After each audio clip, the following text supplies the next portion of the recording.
So, okay, got it.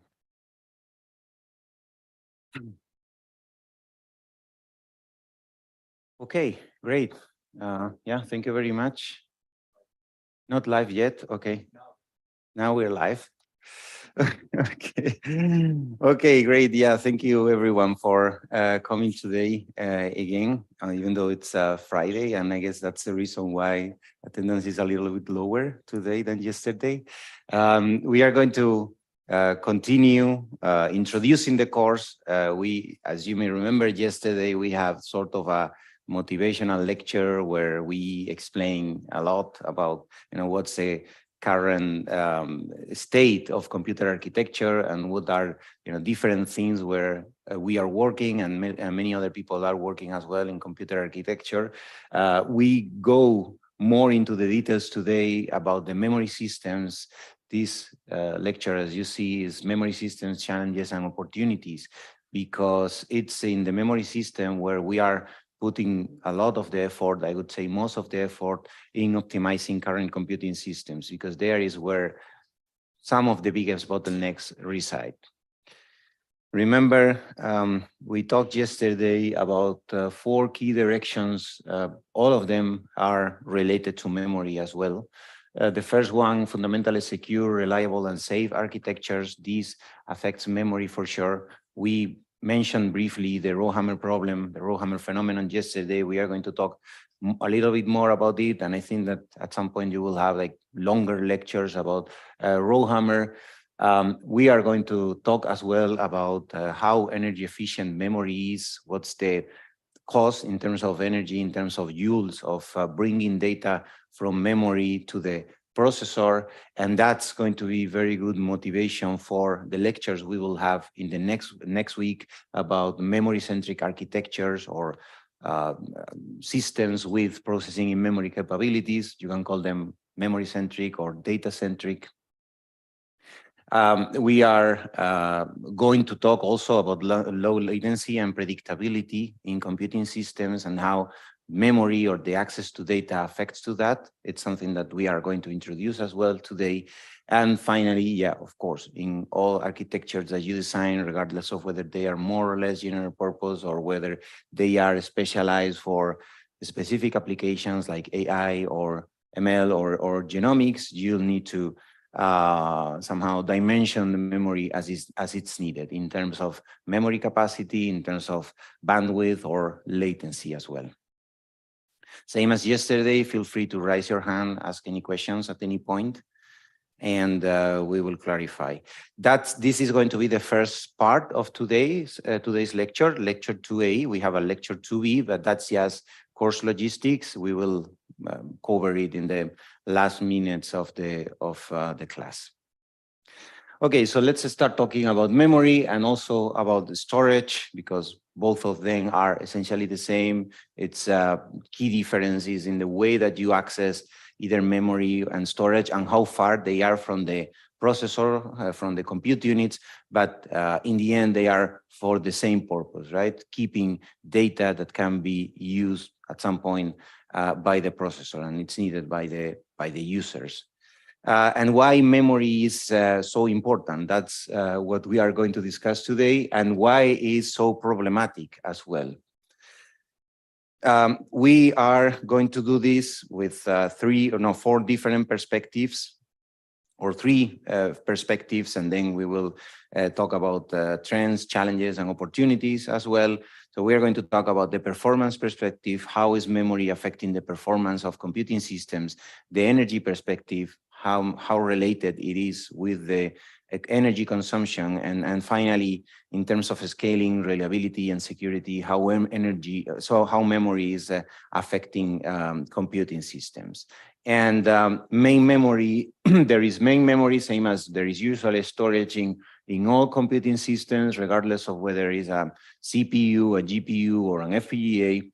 Memory is a critical component in all these computing systems. Also for different classes of computing systems, from the cloud and data center and server environments to a much lower, let's say much closer to the edge environments, in mobile systems or embedded systems or even sensors. All of them need a memory to store, to keep the data that the different processes are using.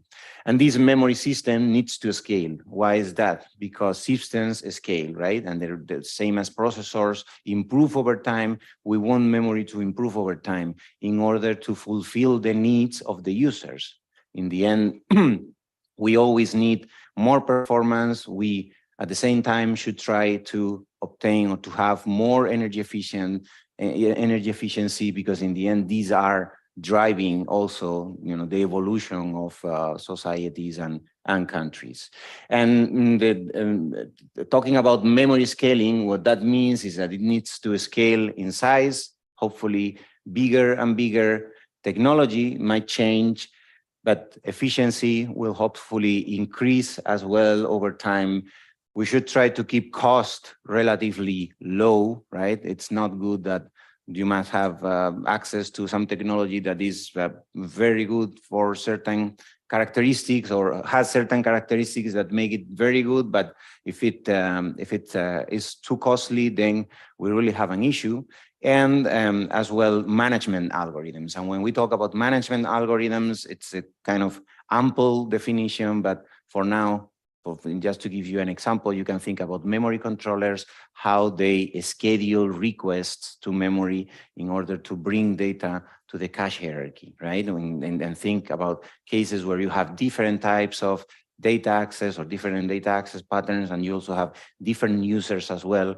The memory controller needs to have the ability to coordinate all these accesses or schedule all these accesses in a way that it's more efficient for the overall performance of the system or for certain, let's say, certain requirements, because there are always applications that need to have or have more priority than others.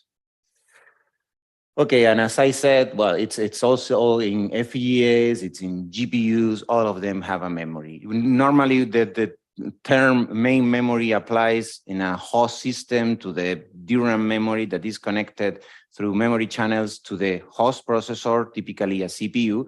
When it comes to talking about GPUs, we normally call it either graphics memory or global memory more recently. But in the end, is the same idea, right? Is the main memory space where data that is being used by the processor, by the compute units resides.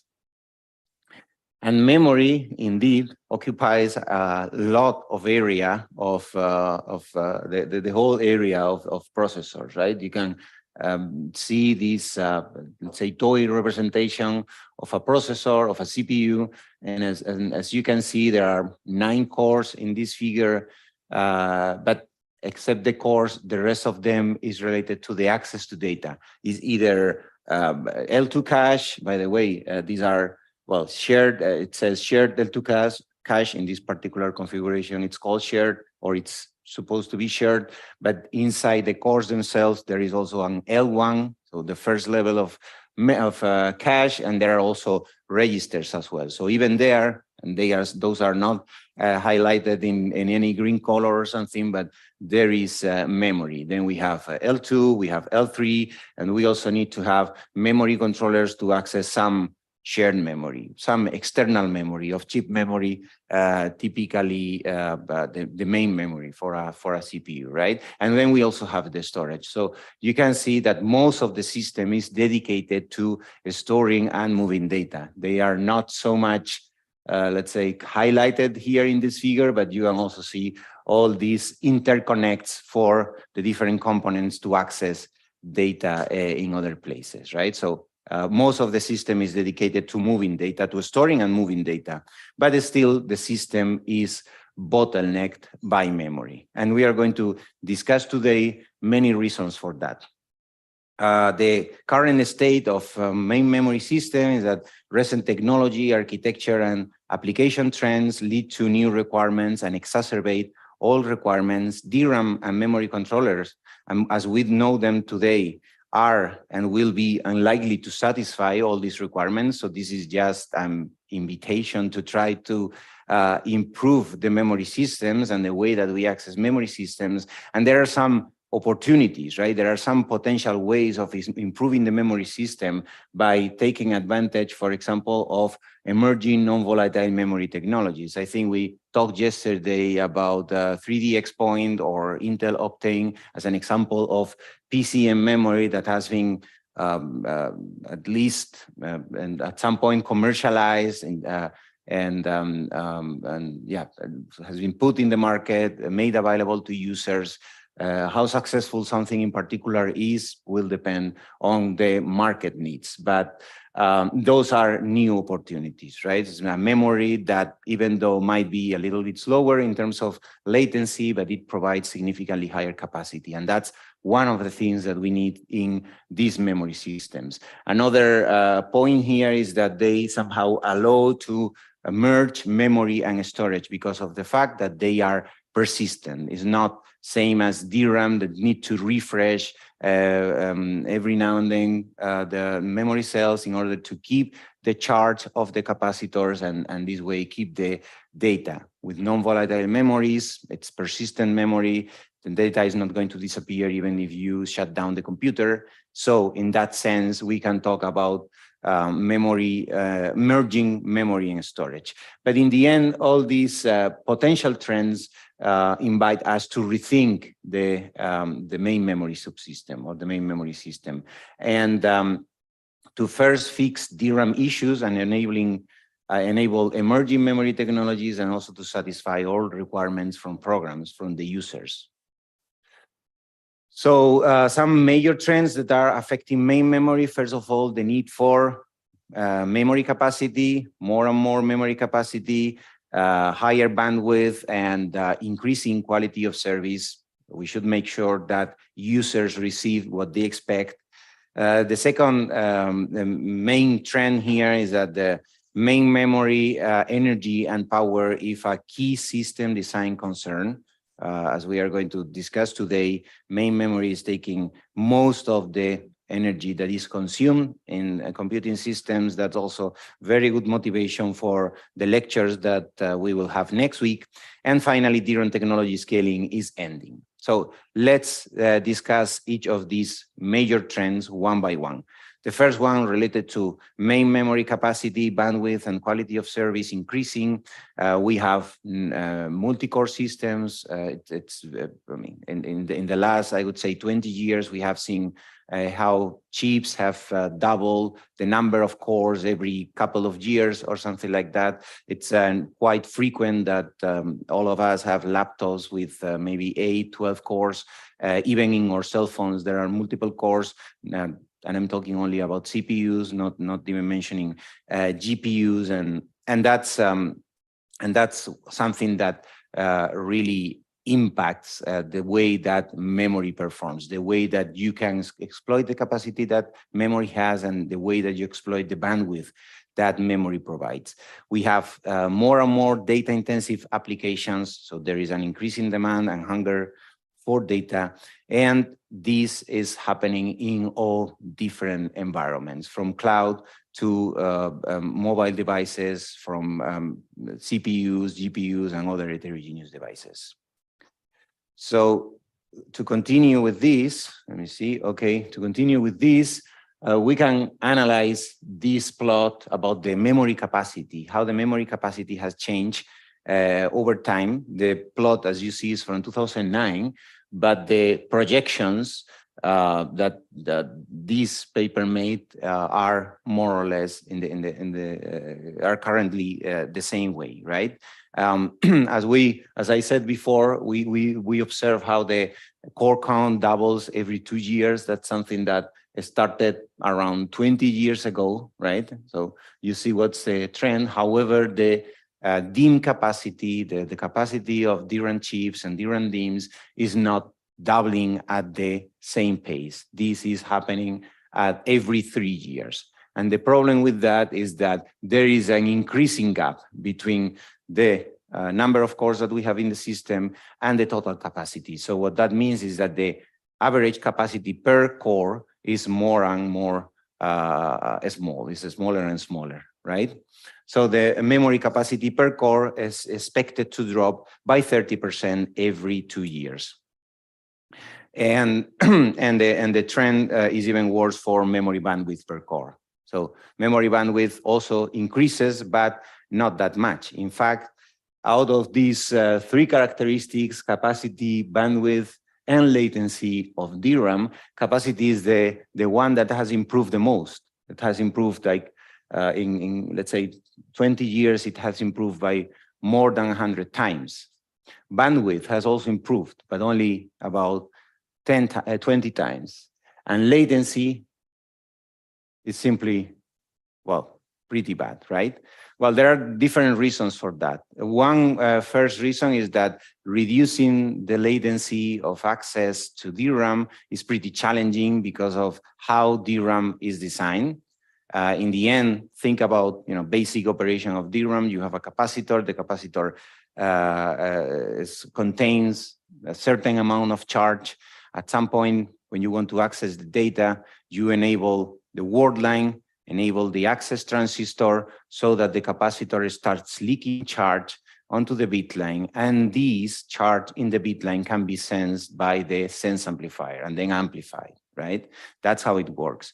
As DRAM scales, the size of the capacitors is smaller and smaller. So you can imagine the little amount of charge that they contain and how difficult is that this little amount of charge perturbs the voltage of the bit line. So that's a key reason why it's challenging to improve the latency in DRAM.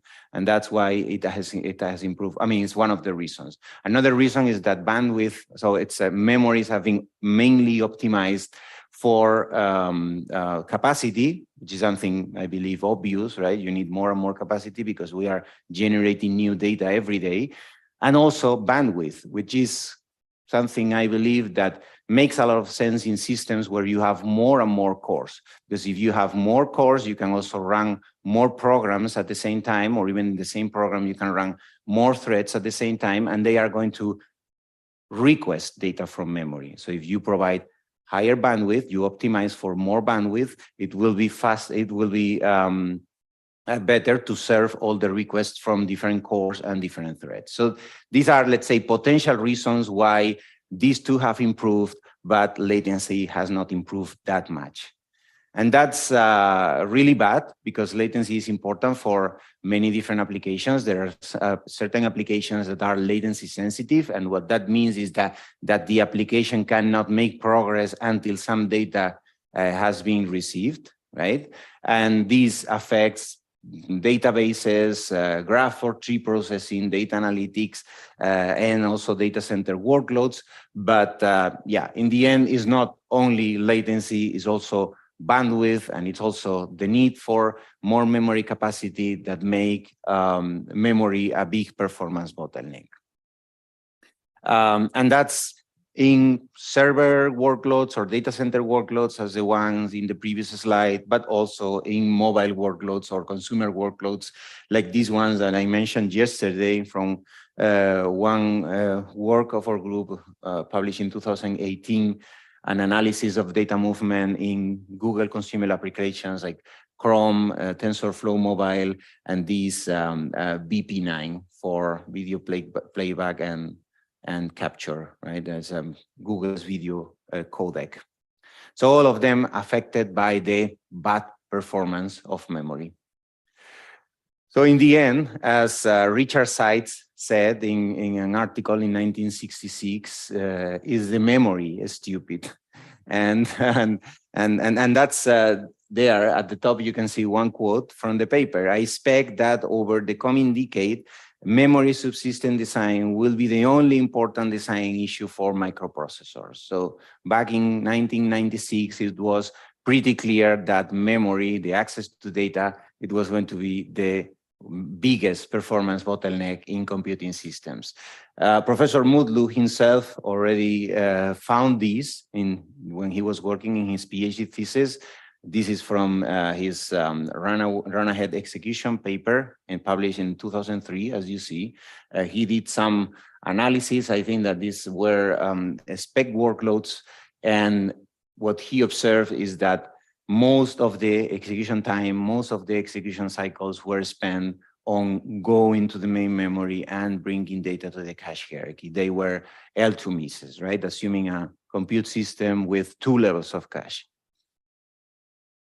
And this is indeed that paper. As you see, well, the paper was that year, it was selected as top picks, let's say one of the most relevant papers published in main conferences, main computer architecture conferences in 2003, and even got an award in 2021, the HPCA Test of Time Award, that somehow recognizes works that have, make an impact in the end in later research and in industry. And in fact, the run-ahead execution, I don't know if you have heard of it, but it tries to solve or partially solve some of the issues that accessing data has, right? At least related to these cache misses that we have seen in the previous slide. It's definitely a very recommended reading. Maybe it will also be a required reading at some point. I'm not sure about that yet. But yeah, you have the HPCA version, it's the previous slide. This slide is the top picks version. It's a little bit shorter and probably easier to read as well.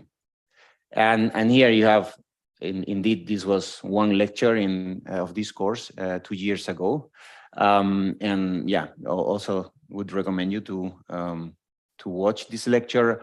But the slide itself can also help me to very briefly introduce what's the basic idea of the run-ahead execution.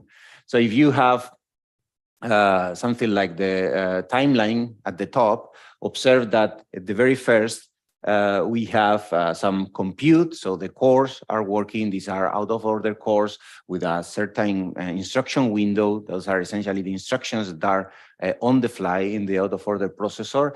And at some point, the core needs to load data from memory. And then we have a miss, right? The data is not in the cache, or the cache line is not in the cache.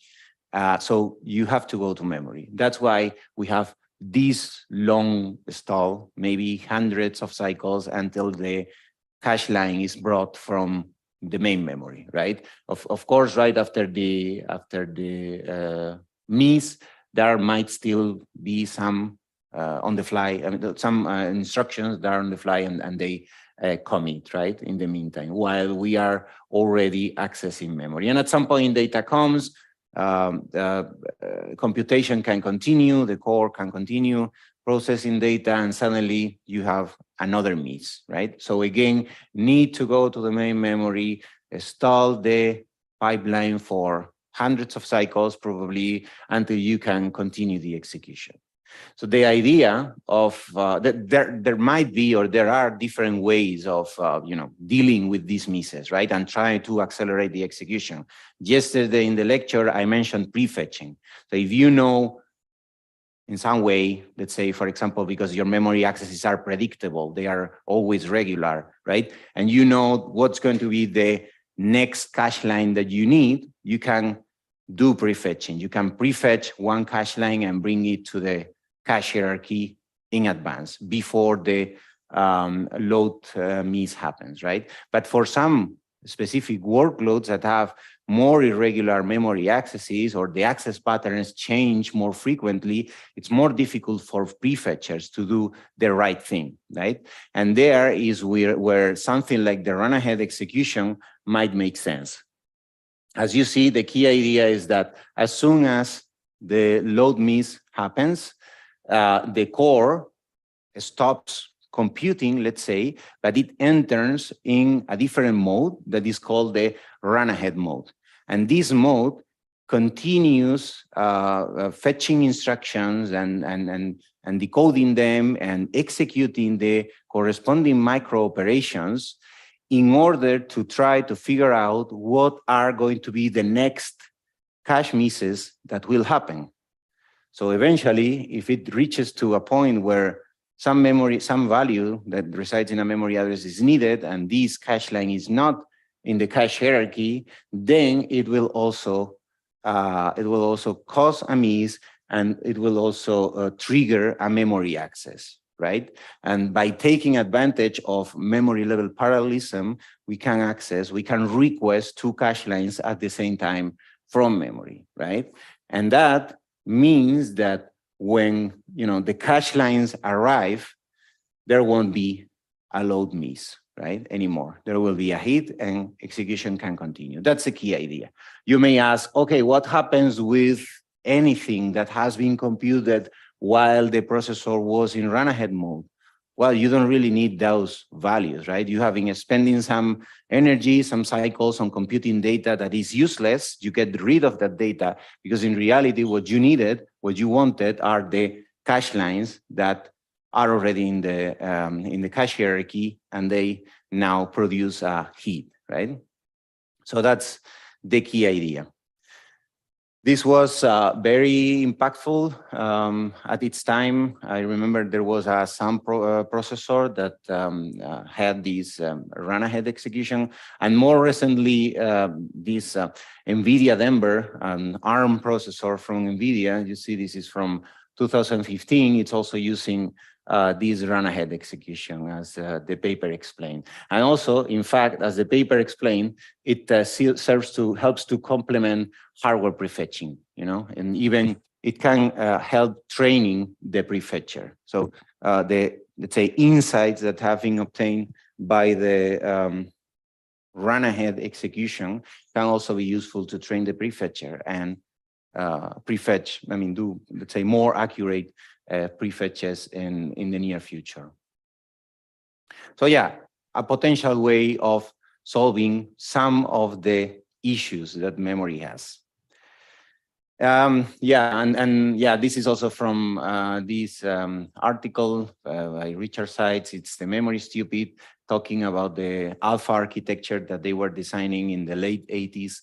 And they were planning for a lot of improvements in terms of over time, right? In terms of CPU clock frequency, multiple instruction issue, multiple processors, etc. But in the end, not so much performance was achieved due to the issues with memory, right? Because they were putting the focus on the processor itself. And Professor Mutlu also talks about all of this in related interview that you have there on the screen. So it's and have access to the the transcript of this interview, etc. Okay. But how does it affect performance? You have seen already this slide with L2 misses in the year 2003 in an old processor. Probably it was a Pentium processor, yeah. But what happens? What has happened in the last 20 years? Well, things have not improved, and actually, these results here come from one paper by Google presented at DISCA 2015. It's profiling a warehouse scale computer. It's essentially Google's data center workloads and analysis that they did. And as you can see, most of the execution cycles are also spent on memory access. That's not exactly what this slide says. I'm going to explain you in more detail what the slide says. But I just wanted to, let's say, highlight the final conclusion first. In reality, what this slide contains is how the let's say, execution cycles in the pipeline are divided. Observe that there are four different categories. The green one is a good one, means retiring. That means that the pipeline is occupied with instructions that are retiring, and retiring means that they are completed, right? So when one instruction retires, means that the program makes progress. So that's good, right? The other three relate to issues in the pipeline, relate to, let's say, lost pipeline cycles. Instructions cannot make progress for certain reasons. One reason can be bad speculation. That happens when a branch predictor fails in the prediction. For example, yeah, you know that we have branches in our code, and there are branching units, and these branching units have predictors in order to try to figure out what's going to be the path of execution.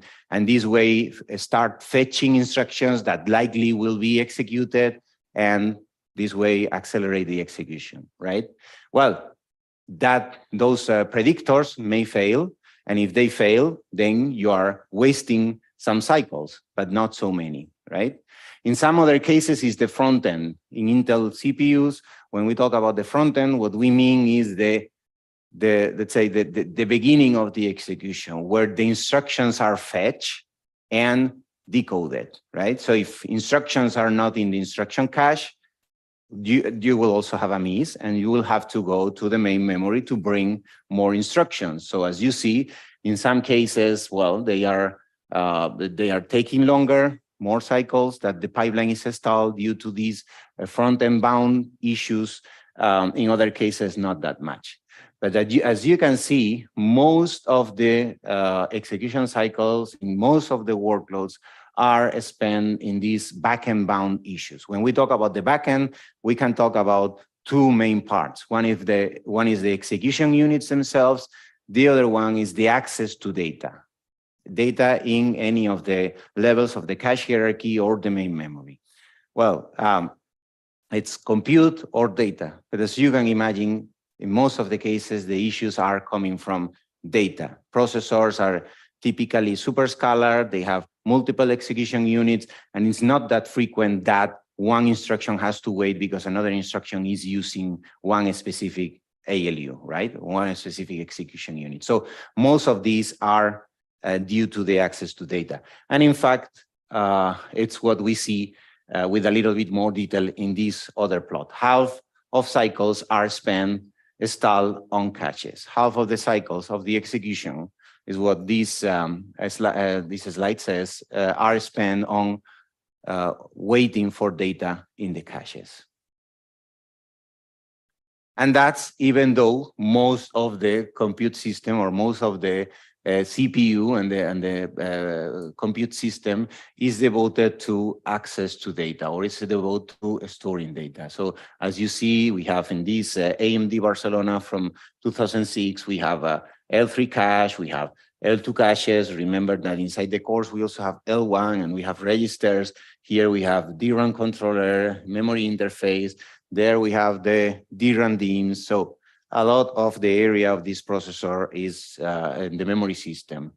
And yeah, and it has always been like that. This one is, for example, is a Pentium Pro from 1995. Observe that the cache was indeed, the L2 cache was indeed a separate chip, and the size of that separate chip is almost the same size as the processor chip. So I think it's quite interesting, this comparison, but also in later processors as well. This Intel Pentium 4 from 2000, right? It's half of the chip almost is L2 cache. And this is a more recent one, is a Apple M1 from 2021.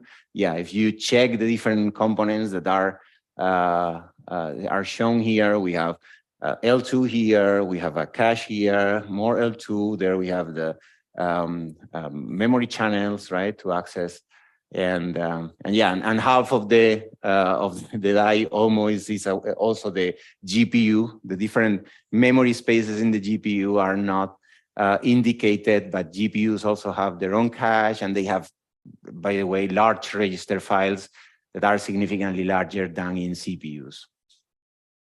And this is another one. This is an AMD Ryzen. As you see as well, most of it is cache as well. In this case, is an L3 cache of 32 megabytes. This is another one. Which one is this? IBM Power Dram in 2020. Also, a lot of the area is spent on the cache. In this case, a 120 megabyte shared cache. This is a GPU. This is a NVIDIA Ampere. Maybe here is not that much. GPUs have not that much what you can see, because you can see L2 here. Current GPUs have L2, they don't have L3. The L2 is indeed pretty large for GPUs. I mean, then since these NVIDIA Ampere, NVIDIA decided to put much more L2 cache. Previous generation, I think it was like 6 megabytes or 12 megabytes, something like that. But yeah, they are also increasing the size of the cache. However, in GPUs, not so much is devoted to, not so much of the area is devoted to the L2 cache, because the cores themselves, you see here these SMs, these are different cores. These cores themselves already contain a lot of memory in the shape of registers and the shape of local on-chip memory, type of SRAM memory that that is heavily used. This is what is called here the scratch pad. It's sort of a software managed cache. This is another example. This is also pretty recent from last year from AMD. Notice that the, let's say, original Zen 3 processor had a 32 megabyte L3 cache. They came up with a nice innovation in order to increase the size of the cache from 32 megabytes to 96 megabytes. And they did it by placing one layer of, or one die of L3 cache on top of the processor. I think it's pretty clear here, right? So this part here, this layer here is the L3 cache, and it's, as you see, on top of the processor itself. No, actually not on top of the processor. It's on top of the other 32 megabytes of cache, right? The processor is at the, I mean, at both sides are the CPU cores, as you can see in the top left figure. Yeah, well, they are connected. It says using through silicon vias. These are the, say, vertical interconnects, vertical vias that communicate across layers. I think it's pretty interesting design. And this is Apple M1 Ultra system from this year. A lot of SRAM. There is also DRAM, and there is also storage. So yeah, this is the summary, right? This is the toy representation of what we have just seen. Most of the area in all these processors is devoted to storing and moving data. So yeah, dedicated to storing and moving data, and still is the bottleneck. Okay, any questions so far? We are done, let's say, with the first part. Okay. Okay, second one, main memory energy power is a key system design concern. For some, initial numbers for you to understand what this means is that around 40–50% of the energy spent in the system is spent in the off-chip memory hierarchy, and this is from 2003. I would say that it has become worse in more recent years, and more than 40% of the power is in DRAM, and those are actually a couple more recent works. So one problem with DRAM, that is the dominant memory technology for main memory, but not only for main memory, also the memories of the GPUs and other accelerators. One key problem they have is that they are consuming energy even when they are not used, right? Even if you're not accessing memory, you need to refresh the data that you keep there, right? That you keep in memory. So that's what is called the periodic refresh. And that's one key reason why DRAM consumes so much energy. This is a very nice slide, very popular one, I would say as well, from Bill Daly at High Peak 2015. As you can see, comparing what's the energy consumed by different operations in the system, observe the comparison on a DRAM read and write 16 nanojoules compared to a double precision operation, for example, an addition only 20 picojoules, right? These are some reference number, but it's clearly that the real measurements would be more or less in the same ballpark. That's why we say that memory access can consume something between 100 and 1,000, 2 to 3 orders of magnitude more energy than a complex addition. And here you have even more detailed data. This is from a more recent paper, NISCA 2016. Here in this case, we are consuming the energy for a 32-bit operation an addition of integers, an addition of floating point numbers, an access to a register, or multiplications, access to the SRAM cache, let's say on L1 or L2, I don't know exactly, let's say one single level of cache, let's assume so, and access to DRAM. So you can see by how much the cost in terms of energy is increasing when we have to go to memory, right? So it's essentially 640 more energy is required to access data from DRAM than accessing it from a register, which is from where you really want to access it as much as possible, right? Because this way you're not wasting time and saving a lot of energy. And operations themselves can be even cheaper than accessing registers. So a memory access consumes 6,400 times the energy of a single integer addition. I think this plot is pretty clear. And here we have also some more data from our own work from this Google Workloads paper. What Amirali measured here was that 62.7% of the total system energy was spent on data movement for this type of workloads in consumer devices. He ran the experiments on one, how is it called? Google Chrome, I think. It's sort of a laptop, I believe. So it's a lot. Okay. No questions? Okay, that's good. DRAM technology scaling is ending. ITRS projects DRAM will not scale easily below some number of nanometers.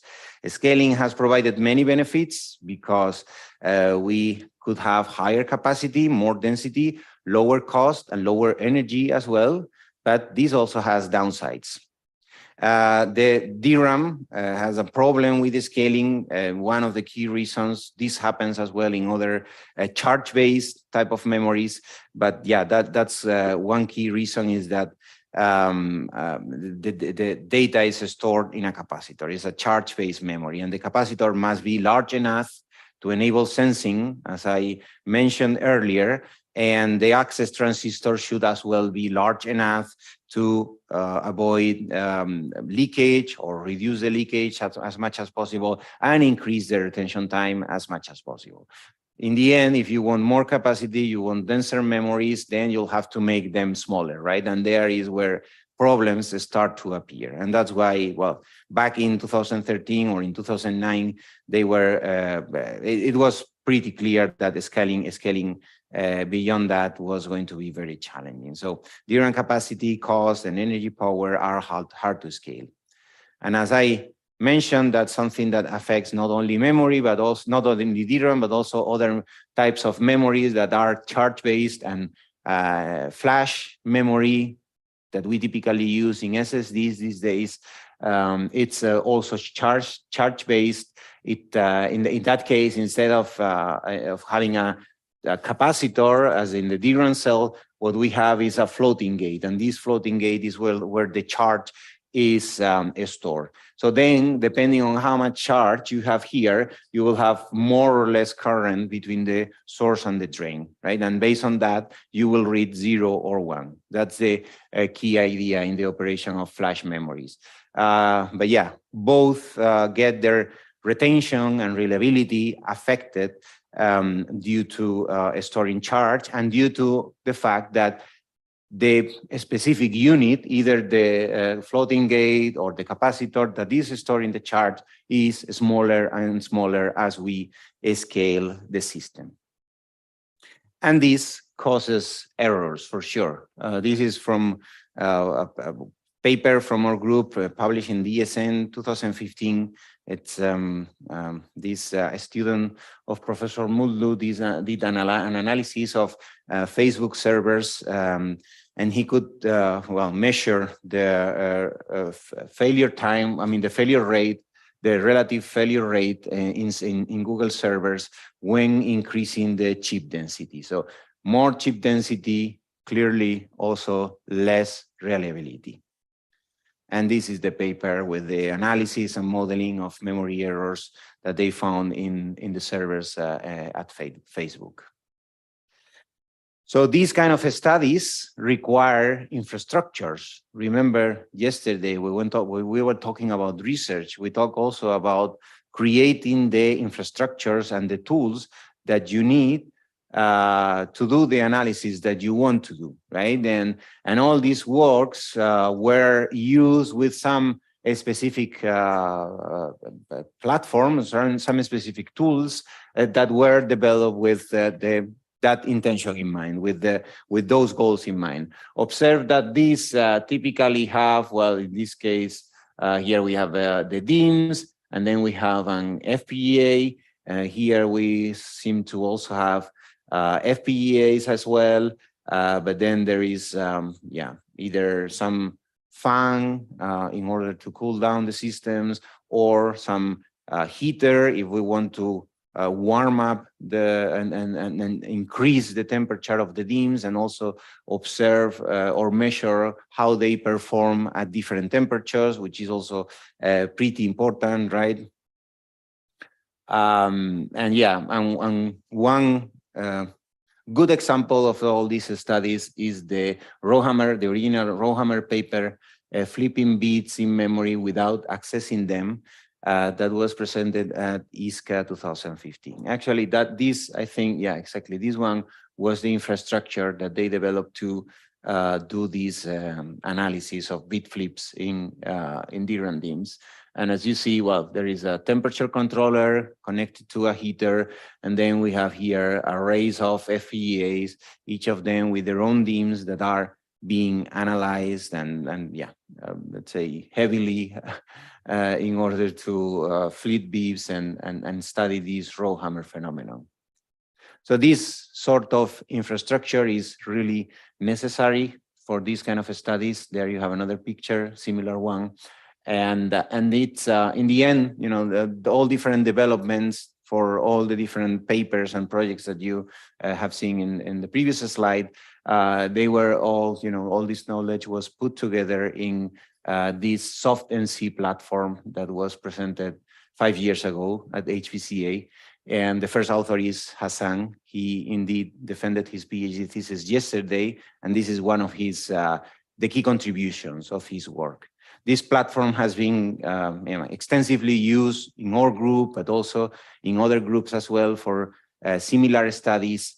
And we will talk about it probably multiple times over the course, in this course. And in fact, in probably next week as well, we will mention it again because it has been used to do some sort of proof of concept of processing using memory. I think I mentioned that yesterday. This is the paper, and of course the all the software is publicly available. Okay, well then now let's talk about this RowHammer phenomenon a little bit, because we are talking about security, we are talking about reliability and how it gets affected as DRAM scales, right?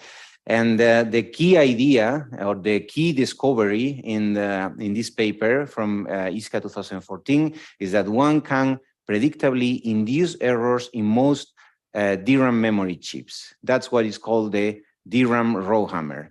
A simple hardware failure mechanism that can create a widespread system security vulnerability. This was when it caused a certain impact in industry and media as well. You're going to learn about the specific system vulnerabilities that RowHammer enables in later lectures, not today. Today, the only thing I want to do is to introduce the problem and probably also refresh your minds, because I'm pretty sure that most of you have already heard about the RowHammer phenomenon. This is the paper. As you see, it was selected as one of the top picks, and also top picks in hardware and embedded security for that journal, IEEE TCAT. And what's a basic idea in RowHammer? Well, the basic idea is that if you repeatedly access one row, open and close it, and you do this many times, pretty fast, let's say, before or in between of DRAM refresh operations, that will induce errors, bit flips, in adjacent rows. Observe that the one in the middle is the row that we have accessed continuously, is what it's called the hammered row, because it's the same as if you are and pushing it all the time with a hammer. And the ones around it are the victim rows. This is not only for the first one adjacent, the one on the top and the one at the bottom. There might be errors even farther away, right? And that's basically that basically happens due to physics. It's an electromagnetic perturbation, right? You start opening and closing a row all the time, and this somehow affects the operation, the capacity, the charge that resides in other rows. So repeatedly reading a row enough times before memory gets refreshed induces disturbance errors in adjacent rows in most real DRAM chips that you can buy today. The proof of concept of this, even though they also use the soft-NC infrastructure, that is FPGA-based memory controller, but the very first proof of concept was a very simple program that anyone can write, something like this. It's like two load operations to different memory addresses, and then two CL flash operations. CL flash, what essentially does is flashing the content of the cache in order to make sure that in the next access, the program requires again to go to the main memory to read the corresponding cache line, right? Because if you access these address X1s and bring the cache line to the L1, the next access will be to L1 again, right? Even if you modify it will be in the cache hierarchy. So the way to avoid that the next access is a hit, force that the next access is also a miss, and it goes to the main memories to flash that cache line, essentially evict it from the cache hierarchy. And at the same time, you also have to alternate two different memory addresses that are in different memory rows, in different DRAM rows. Why is that? Because DRAM typically uses what it's called row buffer open row buffer policy. What that means is that once you read one entire DRAM row and bring it to the row buffer, it remains there, because if the next access is to the same row, it will be faster. You won't have to open the row again, right? So that's what is called a row buffer hit. If it turns out that you access the same row buffer, the same data from the same row, you can have a row buffer hit, and then this way reduce the overall latency, right?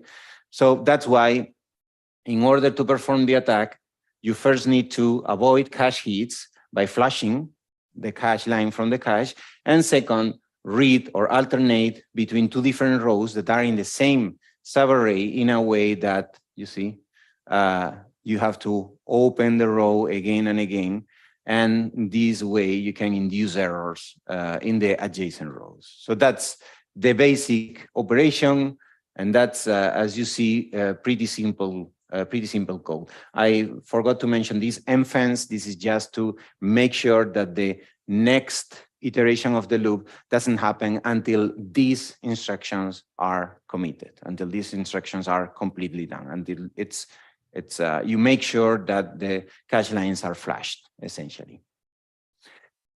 And what they showed back in 2014 is that most of these, DIMMs back then from the three major DRAM companies, most of them were vulnerable to RowHammer errors, more than 83% in all cases. And this is actually quite an interesting plot, because it shows how the problems start to appear at some point in time due to the scaling of DRAM memory. So the first problems or the first errors start appearing in DIMMs fabricated in 2010. That's the first appearance for modules of the vendor C. And then we see how The rest of the other two vendors start having errors as well, and all modules between 2012 and 2013 are vulnerable, right? Okay, well, all of these reliability and security issues are discussed in this paper from Professor Mutlu, this invited paper, the RowHammer problem and other issues that we may face as the memory becomes denser. And this is the first RowHammer paper again, but things didn't stop there. Professor Mutlu and Jeremy, one PhD student of the group, he already graduated, and interestingly, he was one of the authors of the original paper as well. He was the third author, as you see, when he was only a bachelor student.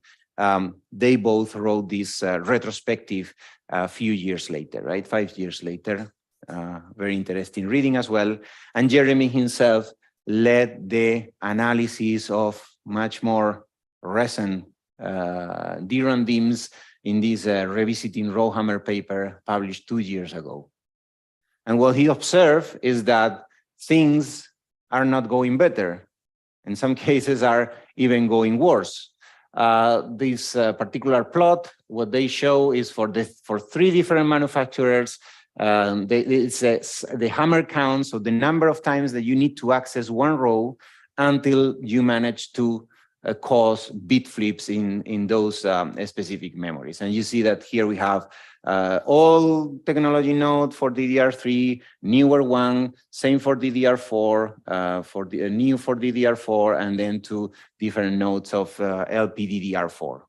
And you see that in all of them there are bit flips, except, well, some of the old ones, as you see. But one interesting observation as well is that the newer chips, even if they are exactly the same standard, newer chips from a given DRAM manufacturer are more vulnerable to RowHammer. And here you see some numbers. For DDR3, for example, from 69K hammers to 22K, and it's a similar reduction in the number of in the hammer count for the other 2 memory technologies as well. And in some cases, as you see, some of them fail only after 4,800 hammers, so it's pretty low. Okay, this is another paper. This one, it's a collaboration with Microsoft Research, and as you see, are we susceptible to RowHammer, an end-to-end methodology for cloud providers? That's something that may happen in all environments as well. And yeah, several people, groups, companies have tried to come up with ways of fixing the RowHammer phenomenon. ECC, error correction mechanisms can be a way. Most of the systems these days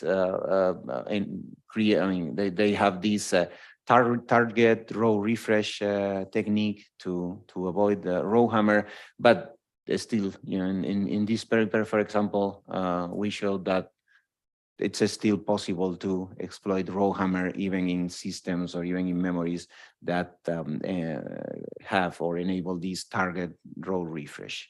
And that's something that has been studied in later works. This one, a deeper look into RowHammer sensitivities, was presented last year. This one as well is also part of Hassan's thesis, where he discusses and also proposes new methodology for the protection mechanisms. And even more recently, this one, understanding RowHammer and the reduced word line voltage, was presented at DSN this year. So RowHammer is still an open problem, and security by obscurity is likely not a good solution. That essentially means that, well, if one problem exists, it's best thing you can do is try to solve the problem and not just try to hide it or put it under the carpet. That's probably what some of the vendors might have done when they realized that they really had an issue with their chips. Okay, any questions? Okay, you're very quiet today. Okay, DRAM scaling has already become increasingly difficult, increasing cell leakage current, reduced cell reliability, increasing manufacturing difficulties. It's difficult to significantly improve capacity and energy, but good thing is that there are some emerging memory technologies that are promising, other than conventional 2D DRAM as DDR3 or DDR4. We have 3D stack DRAM has, for example, the advantage that can provide much higher bandwidth, and that's one example is HBM memory. We talked yesterday about HBM memories, how they can provide significantly higher bandwidth compared to DDR4 or DDR5 or DDR memory technologies. There are also memories, even in DRAM, at least some proposals that are reduced latency, the possibility of having DRAM that is faster. It has reduced latency. One key idea to make this happen is to have shorter bit lines. One of the problems that you have with DRAM latency is that bit lines tend to be very long. You typically have 1024 or even more rows, even more cells per bit line. And the fact that the bit line is so long makes that the latency increases, right? Until the sense amplifier can sense the voltage variation, right? If the line is much shorter, then it's possible to operate it as at shorter latency, you know, with reduced timing parameters. That is, for example, one of the proposals here. TL DRAM, TL latency DRAM proposes essentially to have subarrays divided into two parts. In one part, you have shorter bit lines. In the other part, you have longer bit lines. And whenever you need to execute, for example, latency-sensitive application, you place the data in the, let's say, how was it called? Near buffer segment or something like that. The part of the subarray that has the shorter lines. So these can provide lower latency. Then there are also proposals and actually standards for low power DRAM that is typically used in mobile devices. This one is lower power, and also non-volatile memory technologies, different ones, like we have already mentioned PCM in this course, but there are also other memory technologies like STT-RAM, ReRAM, or 3D X-Point, that it's probably PCM as well. And these typically provide larger capacity. But of course, they are also not perfect, right? Problem with 3D stack DRAM is that usually it's a smaller capacity. You could make it larger for sure. You could make it bigger, but then you'll have to pay more as well. And it's more expensive memory. If you check, for example, prices of NVIDIA GPUs and compare those that have HBM2E memory and those that have DDR memory, you'll see that there is a significant difference in price. And also their total capacity is not very large. Also, reduced latency DRAM has higher cost. Low power DRAM, it has higher cost, but also higher latency. And non-volatile memories, they typically have higher latency, either read or write. I think write is more frequent. They have higher dynamic power, not static, because they don't leak, but they have higher dynamic power.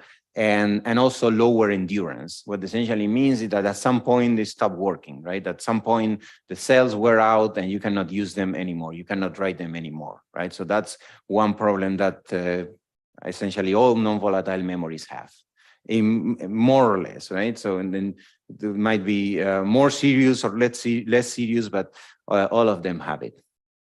So the best you can do is take the best of both worlds, or the best of these emerging memory technologies and the best of DRAM memory technologies, and use them in your system, right? So that's why we or many people advocate for hybrid or heterogeneous memory systems, where you can have something like DRAM that is fast, durable, small. So it's fast and durable, but at the same time it's small, leaky, volatile, and high cost. And on the other hand, you can have some non-volatile memory technology, for example, phase change memory that is large, non-volatile, and low cost, but has a problem that is low, it wears out, and it's high active energy.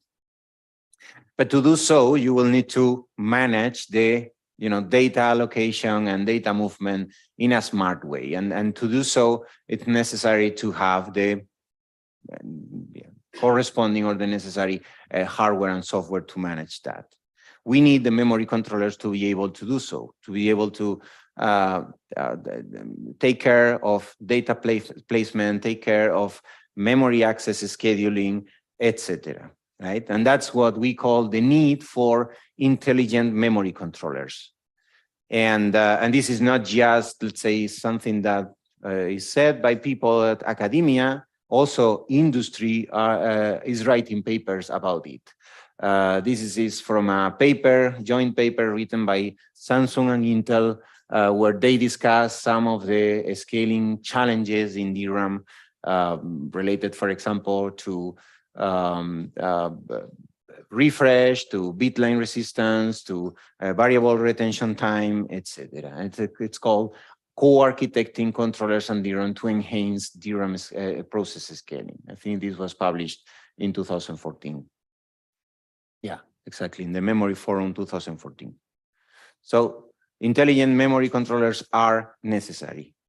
There is an orthogonal issue where intelligent memory controllers can also help, for sure, is memory interference. Remember that we said in the beginning, cores are scaling faster than memory capacity, right? So we have more and more cores while capacity and bandwidth don't increase that fast, right? So what that means is that the accesses from different cores are going to interfere. In some sense, the workload, in some way, the workload that is running in this core is going to make that the workload running in this core goes slower or the other way around. That's what we mean by the interference. So this uncontrolled interference leads to many problems related to performance, related to quality of service, related to the predictability of the execution in the end. So that's what we want to achieve. That's the key goal, is predictable performance in complex systems. And these complex systems may have many different heterogeneous agents like CPUs, GPUs, hardware accelerators. That's something we can find in any system on a chip these days, in any cell phone, for example.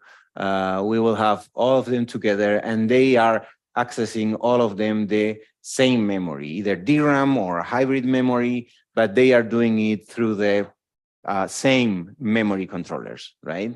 So we need to allocate the resources to the heterogeneous agents in a way that we mitigate interference and provide predictable performance. That's the goal indeed. And intelligent memory controllers could potentially do that, right? Okay, yeah, let's continue solving the memory problem. How do we solve the memory problem? First of all, fix it, make memory and controllers more intelligent, as we are advocating for. Second, new interfaces, functions, architectures. So in summary, system memory co-design. Then eliminate or minimize it, replace or more likely augment DRAM with a different technology. So hybrid memory systems with new technologies and system-wide rethinking of memory and storage, and embrace it. Design heterogeneous memories, none of which are perfect, to map data intelligently across them. We talked about this yesterday, and we are going to talk a little bit more today about how to map data in systems with different memories or different classes of storage. So new memory models for data management and maybe usage as well. So solutions to memory scaling require software, hardware, device cooperation. So in the end, they span the whole hierarchy, the whole transformation hierarchy, all different layers of the computing stack that we presented yesterday. So solution one, new memory technologies. Overcome memory shortcomings with memory-centric system design, with novel memory architectures, interfaces, and functions, and better waste management, essentially meaning efficient utilization, make good use of the memory. But still, there are key issues to tackle, right? Like enable reliability at low cost, even when increasing capacity, increasing density, reduce the energy, the latency, improve the bandwidth. So classic goals when designing memories, reduce waste, capacity, bandwidth, latency, and enable computation close to the data, what we call processing in memory. So these are the things that we should try to do, or the issues that we should tackle when defining new memory architectures. And there is a lot of work trying to do this. As you see, this is a very long list of papers from our group. Most of them are pretty recent, but there are also some that are older. I would say it's 10 years of papers trying to tackle all these issues in different ways. Solution 2 is emerging memory technologies. Some emerging resistive memory technologies seem to be more scalable than DRAM, and they are non-volatile, which is an additional advantage. For example, phase change memory. In phase change memory, data is stored by changing the phase of the material, and then you read the material. So then you read the data by detecting the resistance of the material, right? So when you start, I mean, there you see the PCM cell, right? It's programmed by changing the state of the phase of the material. It can be in two different phases. When it's in one phase, you will have more resistance there. So not so much current are there. So you'll have higher voltage here in the sensing part. If it's the other way around, then the voltage will be lower, right? And this way you read 0 or 1. That's more or less how it works. It has already been prototyped. There are some projections for scaling. It was, as you see, prototype of 20 nanometer by IBM, and it's expected to be denser than DRAM. And I would say that it's already denser than DRAM. So that means that you can have denser designs, and also they can store multiple bits per cell. It's also possible to essentially measure different voltages here. If you can distinguish between two voltages, you only have 0 or 1. But if you can distinguish between 4 different voltages when sensing, then you can have 2 bits per cell. That's a basic idea in memory technologies that enable multiple bits per cell. That's pretty frequent, for example, in flash memories these days. So you might have heard about SLC, MLC, etc. So these are flash cells that can store more than 1 bit. So all of these are emerging memory technologies. They have many potential advantages, but they also have shortcomings, right? So we believe that they can somehow replace or augment or surpass DRAM, but still there are things to do in order to enable that. And that's also an active research line in our group, as you can see.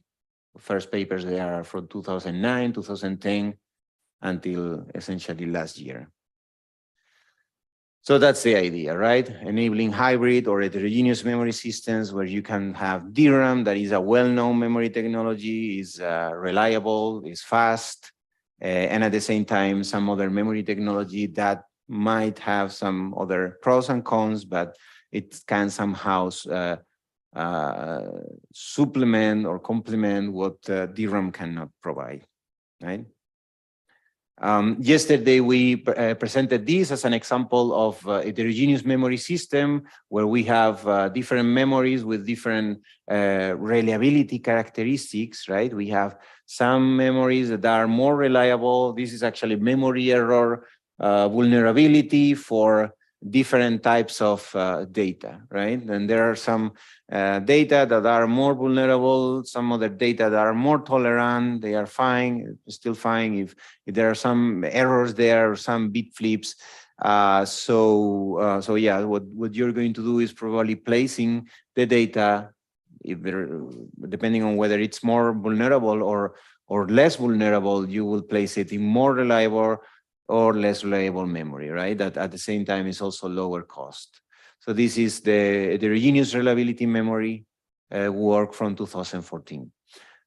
These are some characteristics, may not be in all cases the characteristics, okay, but the memories that they use in the analysis is that this one, the more reliable memory, is ECC protected, so it has error correction mechanisms. If there for some reason there is a bit flip, the ECC will likely fix it, while the other ones don't have these kind of mechanisms, either CC or not even parity bits. So by doing this, it's possible to reduce the server hardware cost by 4.7% and achieve single server availability target of 99.90%, which is pretty good. And remember as well, I showed you this slide as well. The paper proposes 2 steps. In the first one, characterize and classify application memory error tolerance. And the second one, map the application data to the system map it to the system, to the more reliable or less reliable memory, depending on what are the characteristics of the data, right? Depending on what the data requires. You see there is a more reliable memory, there is a parity memory that uses parity bits and can do recovery by software, and then there is the unreliable low-cost memory. So depending on what's the type of data, you will place it in one place or in a different place. And these are some interesting evaluation results. And in this radar chart, what you can see are 5 different metrics to measure how much or how good each of the different solutions is. So in a typical server is the darker blue. As you can see, server availability might be pretty high. But at the same time, you are not saving much money, right? And not saving memory either, neither for the server nor for the cost of memory itself, right? Another solution, well, that's a typical server. It's also evaluating consumer PC, and then it's evaluating the 2 HRM techniques. As you see, the green one is not so good. The L1, I guess it's the one that uses also less tested chips, right? The low-cost memory, and that's why it manages to improve the savings, these red dots that you see there. So basically, the closest you are to the end of the line or to the border of this pentagon, the better for each of the metrics, right? So inner is worse, outer is better, and bigger area means also better trade-off. As you see, the final solution, this HRML, is the one that has larger area, right? So overall is the best solution. Okay, and this is the paper. I don't know if you will have to read this one. Might be one of your required readings in the homework. Yes.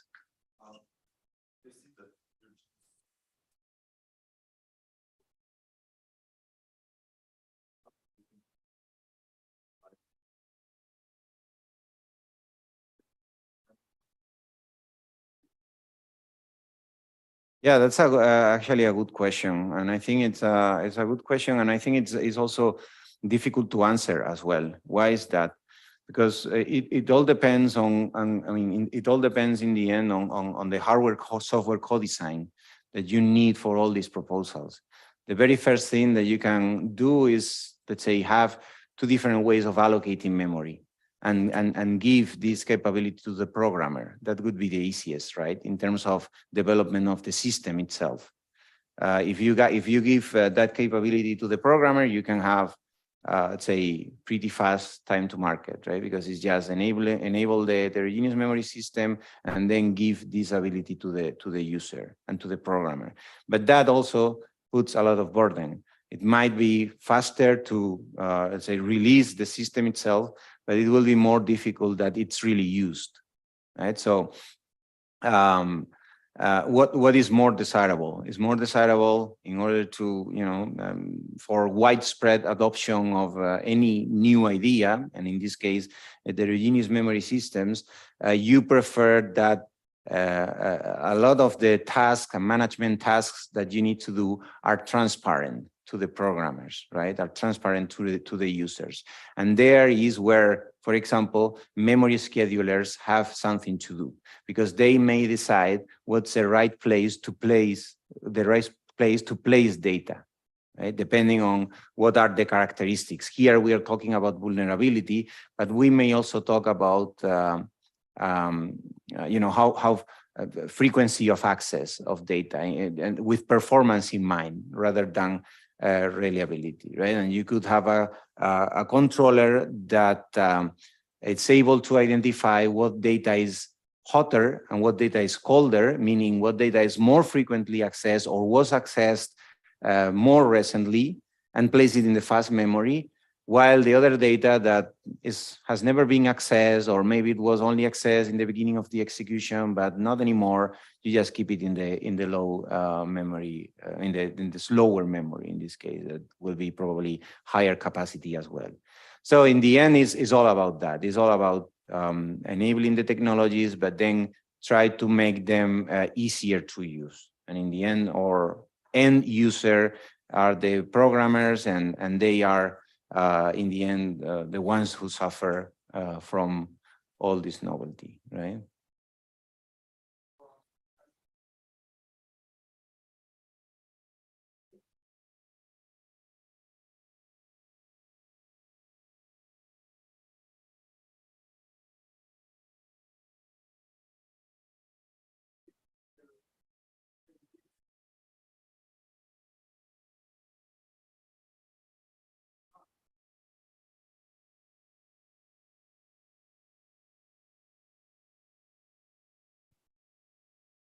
It won't change dramatically.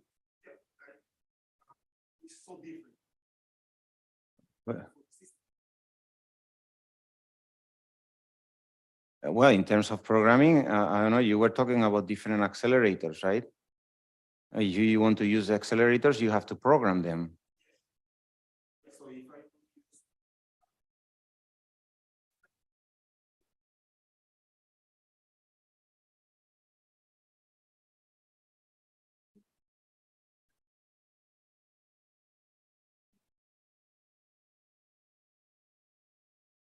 Well, yes, in the end, it's making the system more heterogeneous, yes, because you are adding new components that are different from the components that the system already had. Yeah.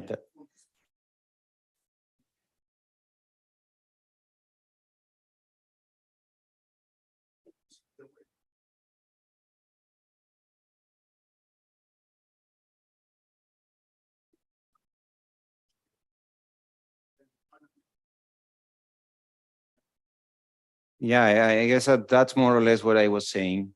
It's more or less what I was saying. I mean, of course, it's challenging if you have a CPU in your system and then you enhance your system with a GPU. You need to provide a way of programming the GPU.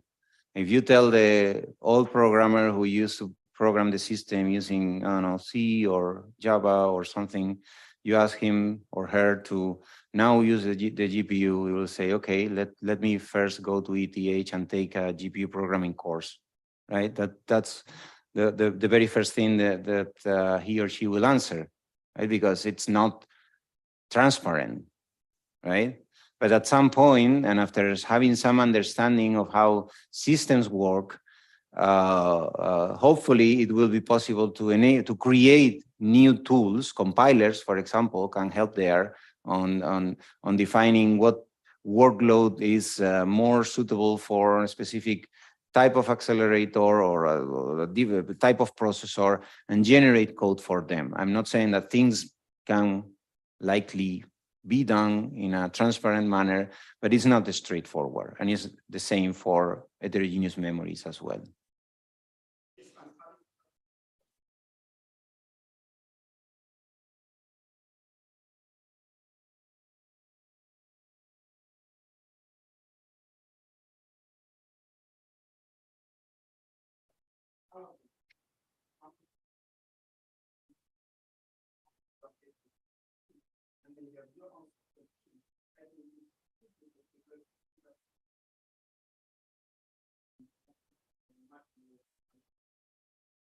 Yeah, I guess it's also easier to put to find agreements across people who work in the same company and if they work in different companies. But if you look at the I don't know, Intel CPUs and Intel GPUs, for example, their ISA is completely different. So you cannot program a GPU by just doing the same as you do for programming a CPU, regardless of whether it's fabricated by the same company or not. So potentially, yes, but unfortunately, it's not the case, I believe. Okay, yeah, this is the paper. Yeah, guys, let me know if there are any other questions. This is the paper, and yeah, HRM is an example of our axiom because there is a lot of hardware software co-design here, right? There's something that expands from how the memories themselves work to how you make use of them, or different programs or different data make use of these memories. Yeah, memory interference between cores is uncontrolled. Different cores or different programs may suffer from fairness, starvation, low performance. You will learn for sure about this in later lectures. And this makes that the system is more vulnerable, unpredictable, uncontrollable. This affects in the end the quality of service that you can provide to the users or to the programs. So it's ideally we will develop QoS-aware memory systems, hardware that is designed to provide a configurable fairness substrate and with application-aware memory scheduling, partitioning, throttling, etc. Software designed to configure the resources to satisfy different QoS goals. And these QoS-aware memory systems can provide predictable performance and higher efficiency. The goal is to satisfy performance, QoS or service level agreement requirements in the presence of shared memory, shared main memory, heterogeneous agents, and hybrid memory storage, right? So now you have, in your system, you have multiple agents that are running or multiple programs, workloads that are running, and you want to satisfy the requirements of all of them. But at the same time, they have different access patterns, they have different compute patterns, and it's that's difficult to achieve.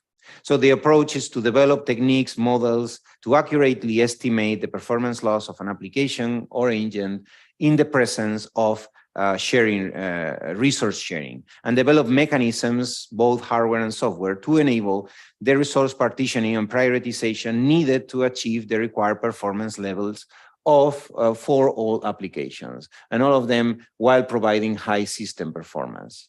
And this is, the key topic in many works from our group that try to provide performance, predictability, and improving fairness. And when we talk about fairness, it might be fairness or might be quality of service for different applications running on the system. These are just two example papers. This first one from HPCA 2013, second one from Micro 2015.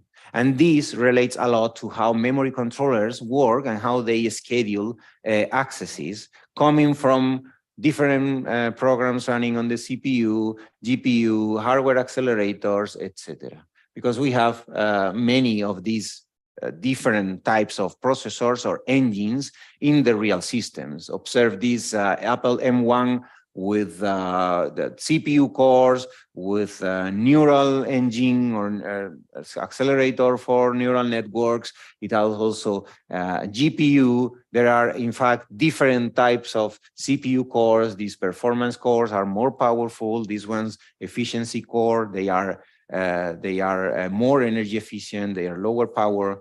And a lot of research has been done by Professor Mutlu in order to enable efficient access to memory as orchestrated by the memory controllers from these different components that reside in the processor die, right?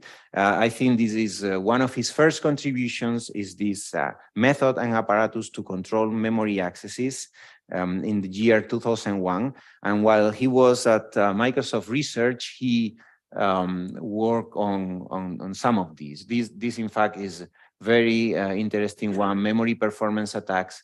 They decided to call it this way, I guess, because they were submitting to a security conference. But the basic idea in this work, and you will probably see this in detail in a later lecture, the basic idea in this work is that one application may starve due to the starving, meaning not getting data from memory, due to another application repeatedly accessing memory in a more efficient manner. Do you remember that in the beginning of the lecture, I mentioned that I mentioned that you, in order to, when I was talking about RowHammer, right? I mentioned that if you want to perform a RowHammer attack, you will have to make sure that you close a row before accessing the row again, right? That was the idea, because DRAM memory typically uses this open row policy. Once you open a row, the row remains there in the row buffer until there is a request to another memory address that is in a different row. In that case, this row gets closed and the new row gets open, right? So it makes sense to, it makes sense to try to increase the number of row buffer hits. Once you have opened a row, you want the row to be accessed as much as possible before you close it, right? And that's something that memory controllers typically do. Memory controllers use a policy that is called first ready, first come, first serve. This policy essentially means that if the memory controller receives a request that is to a memory row, to a different row that is already open, it schedules this memory access first, right? Because this way you increase the probability of row buffer hits. And this way you will have faster access overall, faster access to memory. But now imagine that you have two applications. One of them has repeated memory accesses to the same row, repeated accesses to the same row, while the other one is all the time accessing, let's say, random memory locations in completely different rows. And the scheduler is implementing these, or the memory controller is using this memory scheduling policy. What's going to happen? What will happen is that the memory controller will issue all the time requests from the application that can hit in the row buffer, while the other one will starve. So that's the key idea in this paper. One application gets all the bandwidth, while the other application is just waiting. That's why it's called a memory performance attack, because there is an attacker application and a victim application. So that's essentially the key idea. And the paper proposes new memory scheduling mechanisms to avoid starvation and to ensure fairness. And it's not the only one in this line. Professor Mutlu continued working in this direction for several years. This is another interesting paper as well, stall time, fair memory. This is another one, parallelism-aware batch scheduling. This one is for parallel workloads, multi-threaded workloads, and because, you know, multi-core processors were back then more and more frequently. And indeed, some variants of this PAR BS were implemented in Samsung SoC memory controllers. And this is from the review of the paper when submitted to ISCA 2008, right? So one of the reviewers indeed acknowledged that the paper was working on a big issue, on an important issue. Later proposals, the Atlas memory scheduler as well, thread cluster memory scheduling, also for multi-thread workloads. And I think this one is the most recent, that is, let's say, for CPU only, the blacklisting memory scheduler. It's based on a very simple mechanism, blacklisting. Just if one application is accessing memory too frequently, and the scheduler has been, you know, providing with access to this to this application, very frequently it gets blacklisted for some time so that other applications, other threads can get their accesses first earlier. But also a lot of work with heterogeneous systems as well. This one is for CPU and GPU systems, stage memory scheduling, or this one for CPUs and accelerators. I think this one is one of the most recent ones. Yeah, and this is the first one, performance predictability and improving fairness and the application slowdown model. So memory controllers are critical to research. They will become even more important in the future. Okay, yeah, I guess, yeah, that's, well, do you guys want to have a break? Like 10-minute break? Why don't you say anything? Okay, let's stop here. Yeah, and I will continue with the remaining slides. I think, yeah, we can take 15 minutes or a little bit more if you need it. Okay.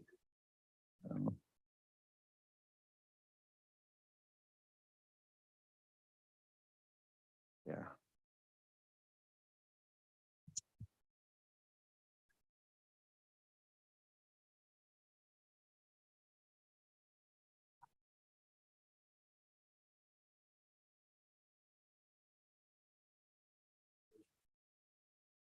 Nothing.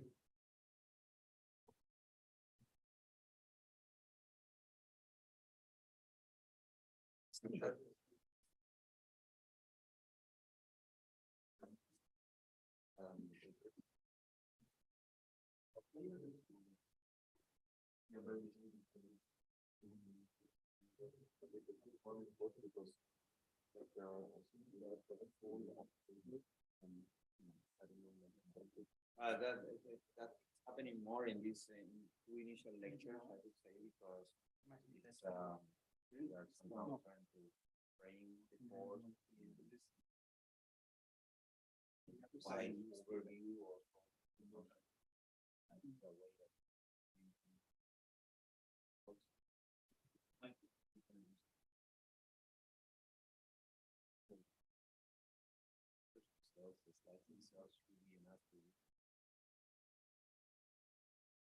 of course, you'll have to read some.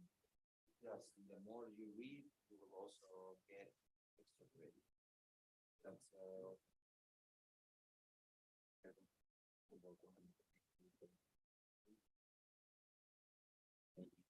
papers already released. Oh, it's already released. Okay, good. So then maybe you can use it. Quite well, and then there are some. The thing is that directly gives you higher grade. More paper reviews, you will get also bonus points.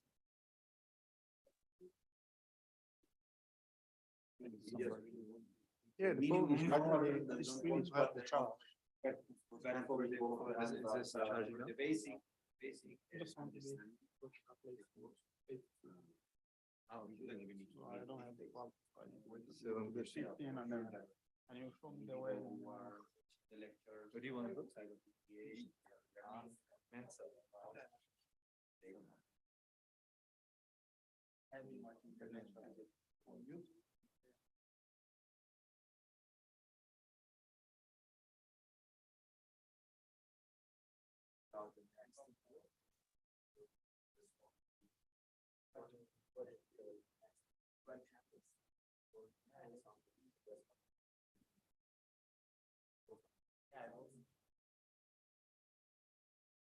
Yeah, of course, I mean, this is just speculation.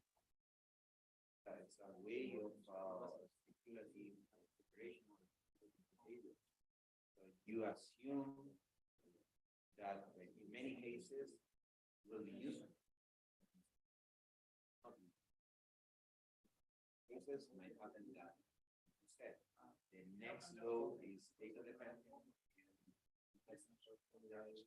because in some other cases, it might also happen that when actually writes from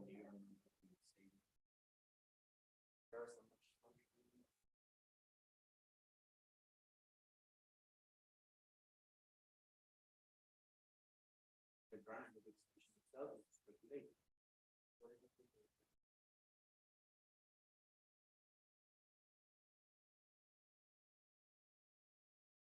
Because it depends on where the speculation is happening.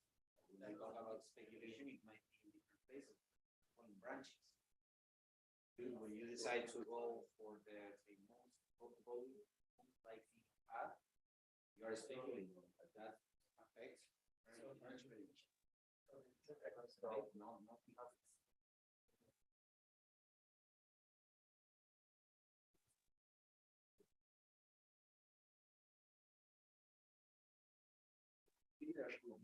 the thing is that because I mean it's not so much widely used as expected. This was however that was in the beginning. This paper was set of three.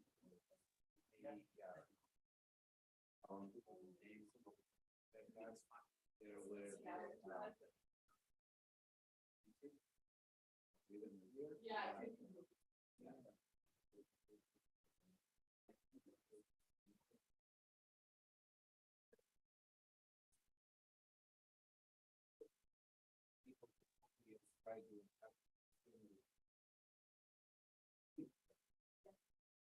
so for sure, wherever you have speculation, it's likely that you can have vulnerabilities. You don't take care. You don't take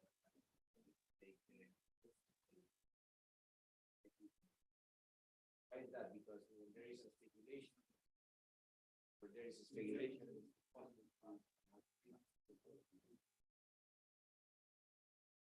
yeah, as far as I know, there are no reported vulnerabilities for that. Yes.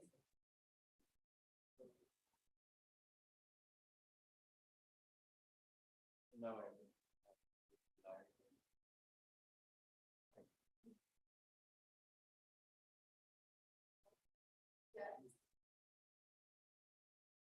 Yeah, it's what it's called. Like you know hash work, right? Means and then in Scratchpad, you do essentially the same. You, programmers, have to decide what line to read, where or what address you want to place.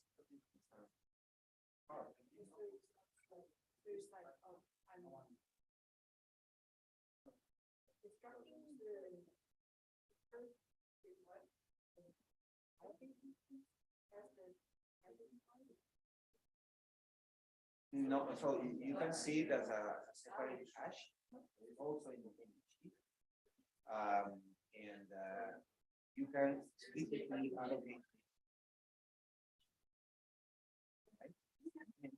Next thing you go to the GPU, go to the global memory, read certain analyses, and store the values in the Scratchpad. And later, you're running when you're writing your program, threads can access data from the Scratchpad directly there instead of accessing a regular array in memory. You access an array.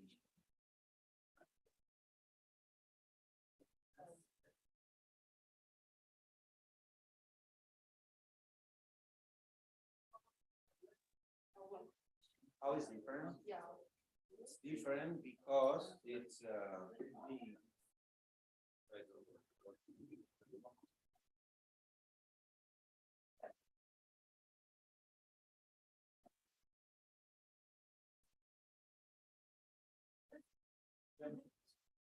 yes. Oh, cool. Thank you.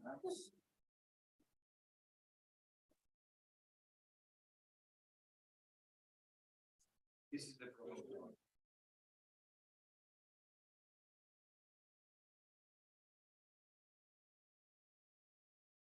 Yeah.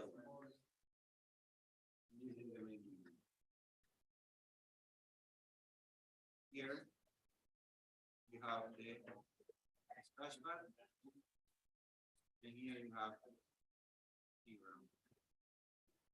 I mean that you want to access these addresses. These are array A. So the way that you do this is X, and then go this guy access I zero, A zero. And then in by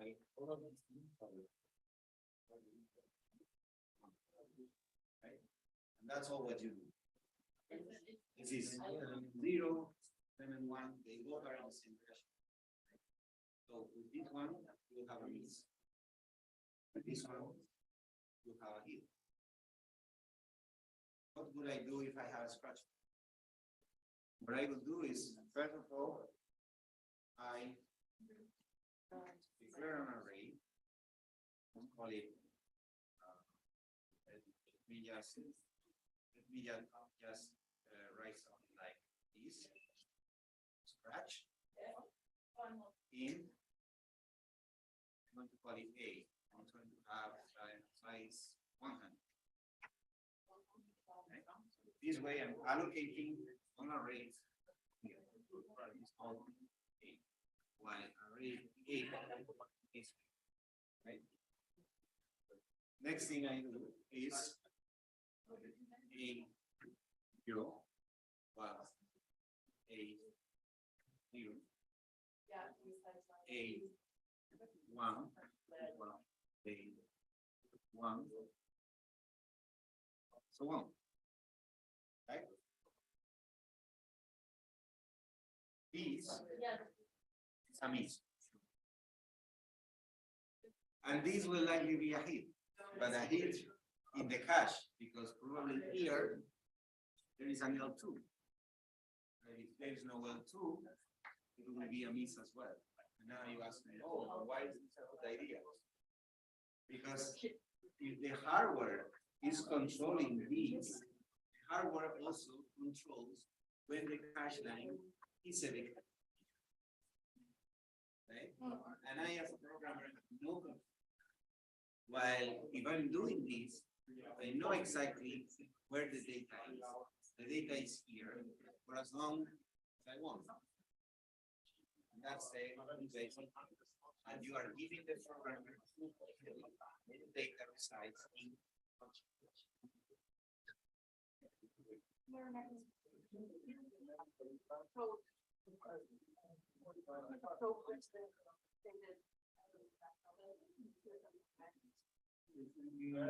Yeah, but that's the other way around. You can control when you leak something. You can flash them out, which by the way is a pretty costly operation.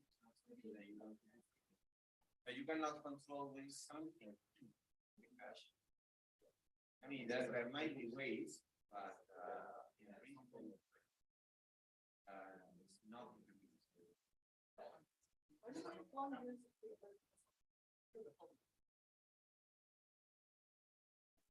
it's not. Why is it specifically related? That's a good question. And the answer is that if you actually check that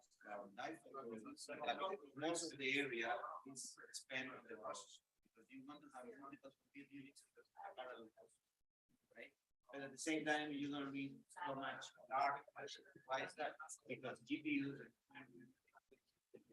are originally inside of graphics, and there you don't have so much data to use. It's more like reading and writing. And so you didn't need such large. Now, if your GPU try to rely on the other one, the next time that you access data, the next time that you want to access this data, for sure won't be there. Because there are so many threads in this program, reading from the and placing data here, that the next time that one specific thread comes here or starts executing, and those who are going to look for some particular data that is loaded earlier, it won't be there. It will have the end. So that's it. But there are some data that you know that is going to be used for the company. And because of that, you want to keep it in a safe place. That's also the reason why you about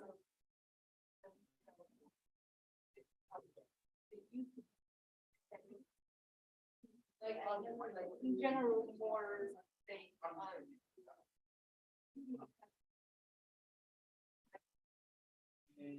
Yeah, it's so yes, they don't need to have so many levels of cache. But I mean that may decide to include one more level if they want to make them more scalable. the new if you are controlled by they're adding something like and they are hoping that they will be like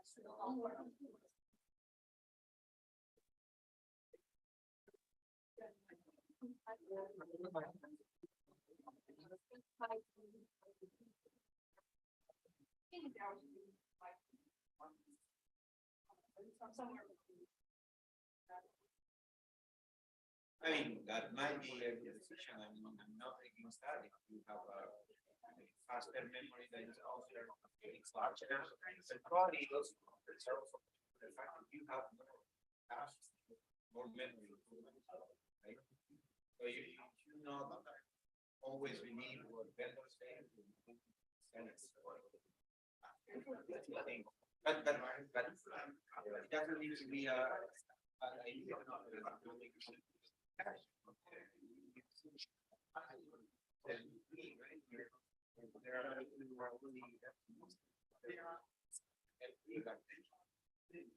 Yes, it depends well on how much you need to know hardware goes, how much more. It doesn't have and things are also increasing at different pace. Sometimes they increase a lot in other course, sometimes they increase them much, they increase the size of the cache. I don't know. They always sell them as they always show you compare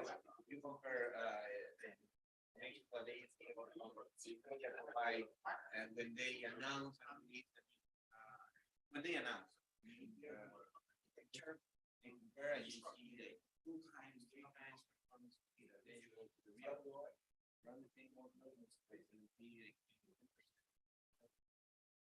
There are many.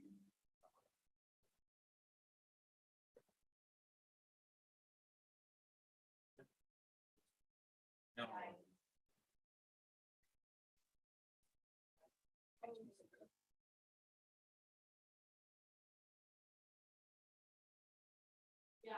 But anyway, you see, there are different things. They check how the benchmark is for graphics, and sometimes people also run, say, HPC benchmark. General purpose, the benchmark.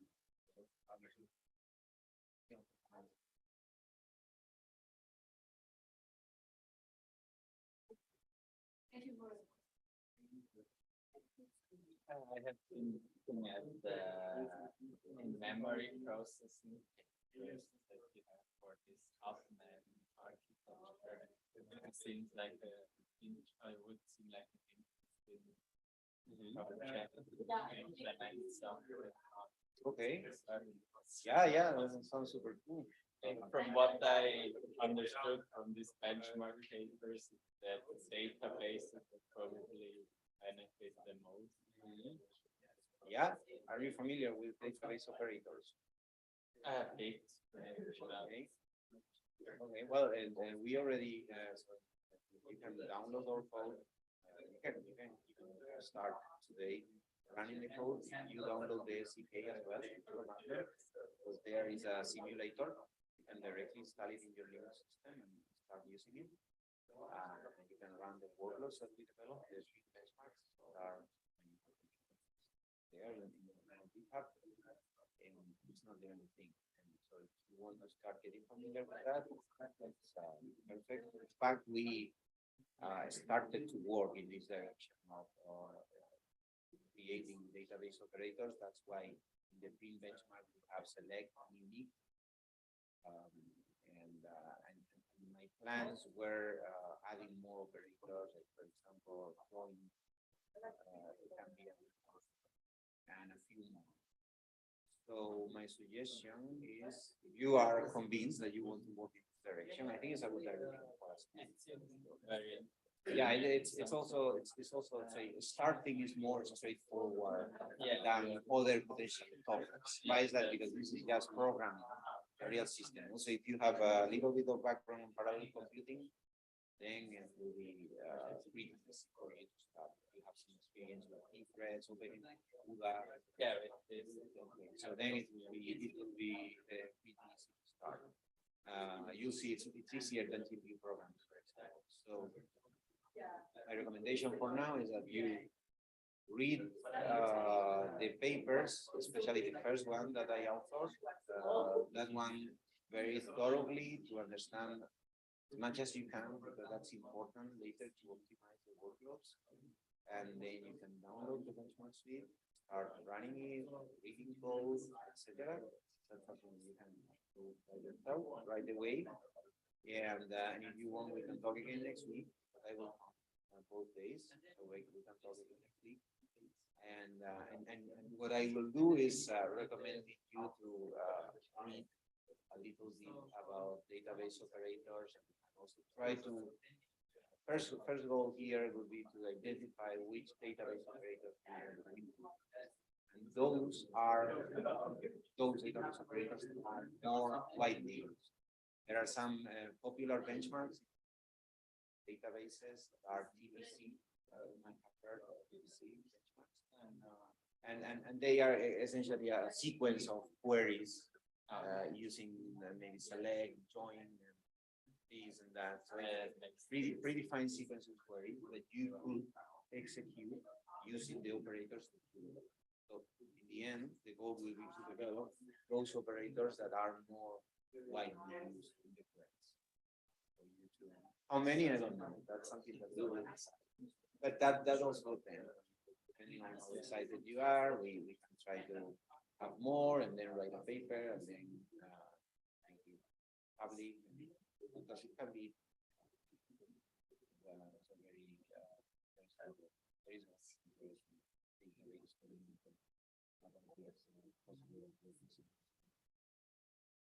yeah, it seems like a good topic, and also, yeah, like what I saw from the benchmark, good application for processing. Yeah. Okay. Yeah, so that's my recommendation for now. Let's talk next week. Okay. Yeah, thank you. Hey, I think, yeah, it's time to continue and wrap up. So we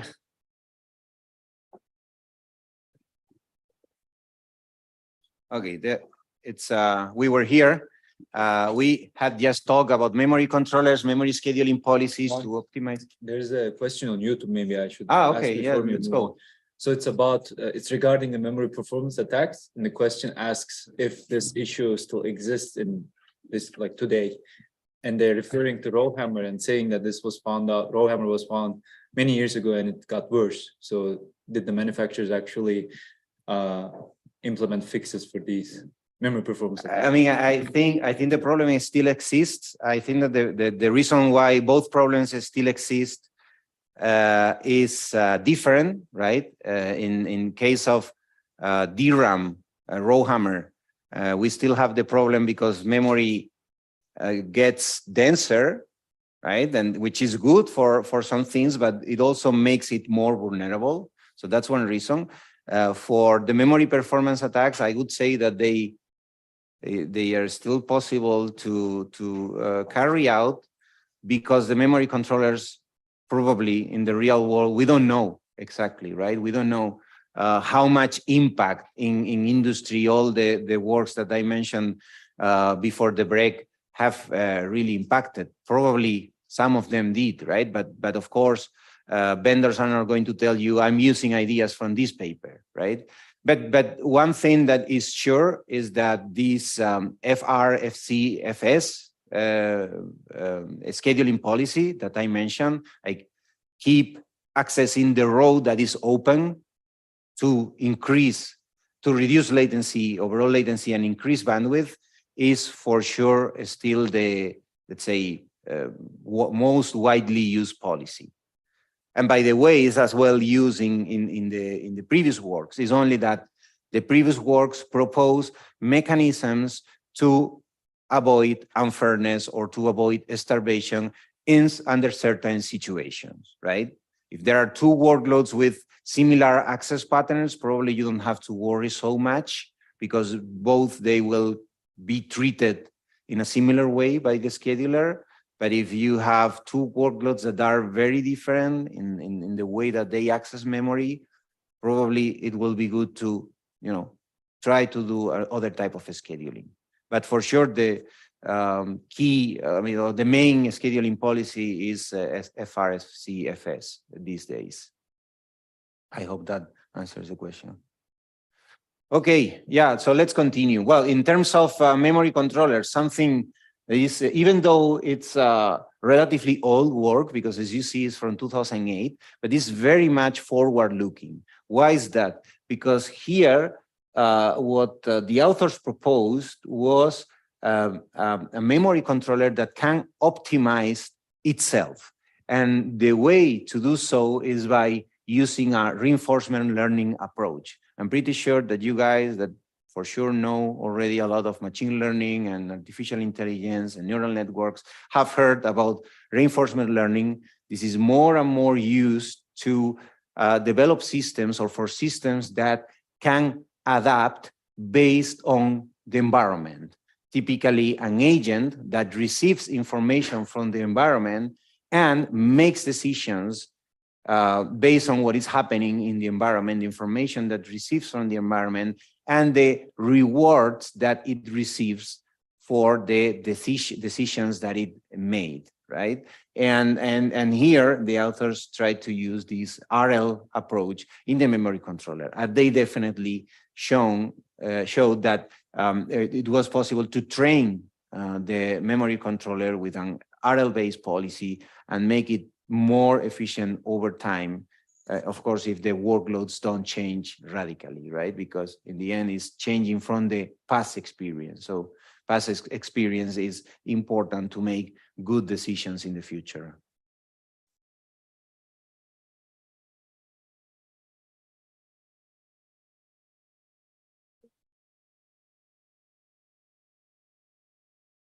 It doesn't need to be programmable, right? But it can be. It doesn't mean that it's going to be programmed by the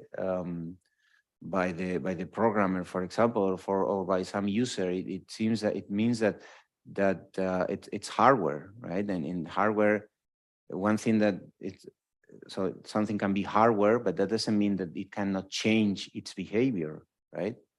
So in a CPU, for example, you can have registers, and depending on what's the content of these registers, you can do some operations or completely different operations, right? You can have configuration registers, for example. So the fact that something is hardware doesn't mean that it cannot adapt to whatever new things that are happening in the environment.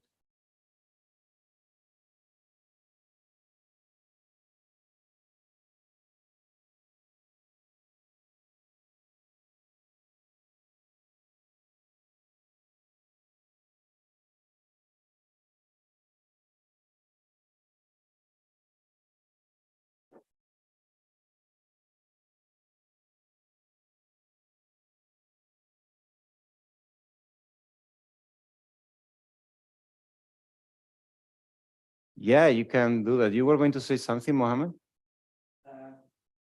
Yes, I'd like to remind you guys you can use the mic so that people in Zoom can understand your questions. Yeah, okay, that's a good point. Press the button. Keep pressing. Hello, yeah. So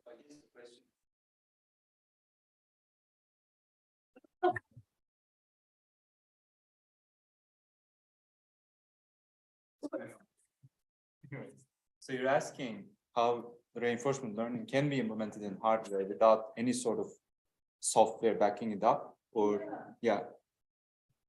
Yeah, I understood the question. I hope that people in Zoom are also listening to it. I think that doesn't need to be an issue. I don't remember this work exactly. It might have some software layer. I don't remember that. I don't think so.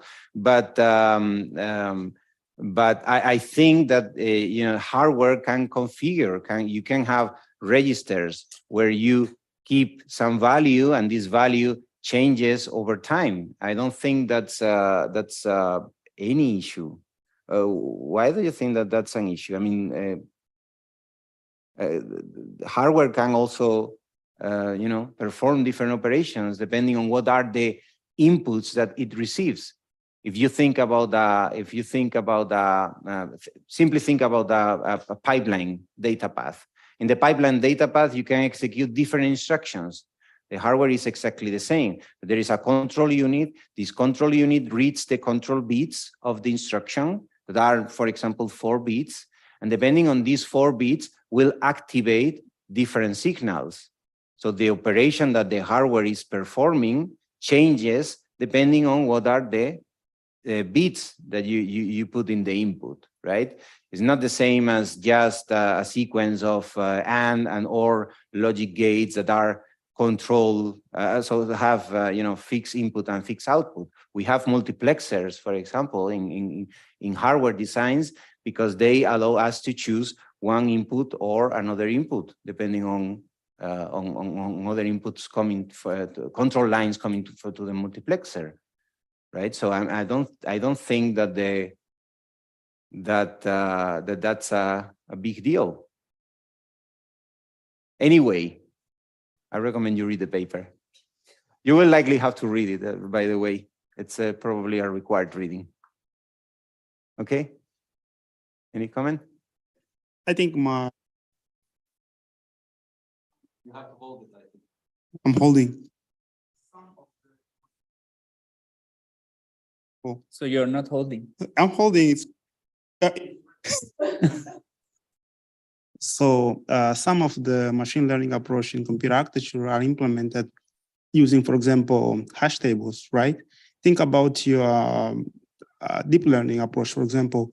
Basically, what you need to compute is weights, right? You can train and then just update this hash table inside of your hardware structure, and then you have a different way to compute different your workload. So it's just basically that. You just need some way to update this weight that can be stored as variables also. And this weight is written in a register, and the hardware can update the content of the register. So it doesn't need to be a program doing that, you know? Yeah, I understand registers can be refreshed, you know, minutes by minutes, bits by bit, second, minute, clock by clock. But then it's just like a table for accessing some memories. But I guess this controller is something more difficult, right? Controller should be like leading to different CPUs. Yeah, but I guess that's also. I don't think it's so complex, the design. I don't think it's so complex design. Okay. There might be different ways of implementing RL as well, and depending on the application.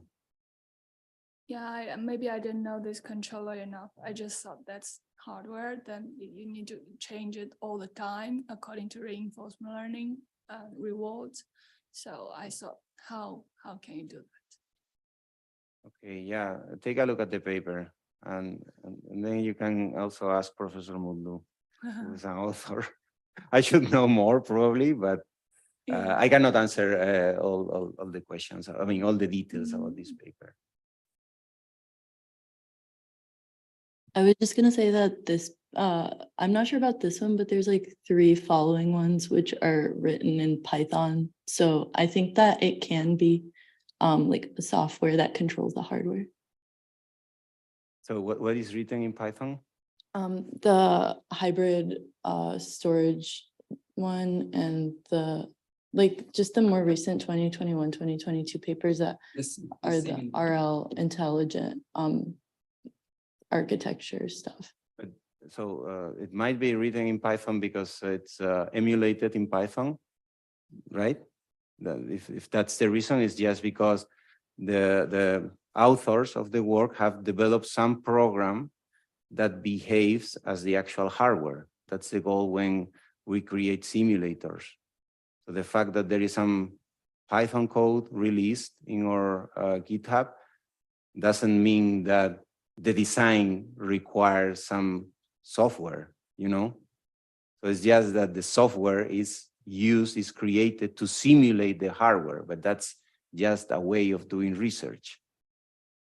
If you think you will have to use, for example, the Ramulator software, Ramulator simulator is just software. You can run it on your laptop on any CPU, and is simulating the way that DRAM works internally. That is complete. Everything is hardware, right? It's just a way of simulating how the timing parameters control the operation of DRAM internally. You activate one row, and then you have to wait certain number of cycles, and then you send this other command and this and that. And that's something you can simulate in hardware, same as you can simulate that you drive a car in a game, but you are not seated in an actual car. It's the same. You can see the simulator, and probably this Python code is an example of it, as a game that reproduces the reality or tries to simulate, which is actually the best word, the reality, right? In other cases, anyway, you said Civil. Well, Civil is actual software in reality, because Civil is RL, but is for data placement, and it's part of the OS. So that one is actually software.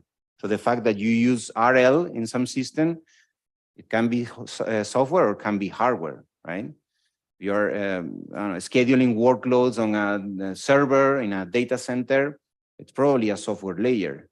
But when it comes to scheduling accesses to memory, as decided by a memory controller, it will likely be hardware. It makes more sense, right? It depends on where the decisions are made.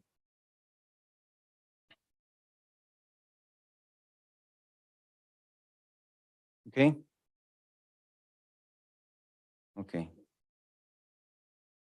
Okay, let's go on. We have like 30 more minutes to complete this presentation. There are about 18 slides. Memory controllers, many new problems. Main memory needs intelligent memory controllers. Remember this expanded view of computer architecture. And about these issues, Professor Mutlu talks very frequently, for example, in this interview 3 years ago. And these are, some more interviews and reflections on DRAM and how systems can be improved, or memory system can be improved. What we will cover in the next several lectures. So these are different topics that we will cover in the next lectures. Some of them, or all of them, I would say, have been already introduced. The first one, next week, we will talk about processing in memory, processing near memory, or processing using memory, different names that we have for these. Then there will also be lectures about data retention, memory reliability and security, low latency memory, data-driven and data-aware architectures for sure there, and memory controllers as well, and QoS. For sure there you will learn in much more detail about these RL-based memory controllers, and you will have the opportunity to ask to the right person.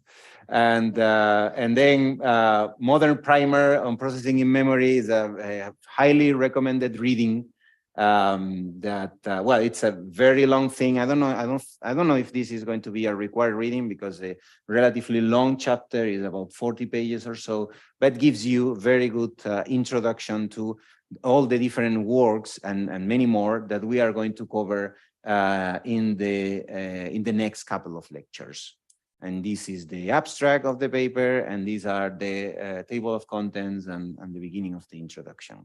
And that's, let's say, long version, but we have written also a couple of shorter ones. This is another one that was published in the IEDM Journal of Research and Development. It's more focused on workloads and programming ease.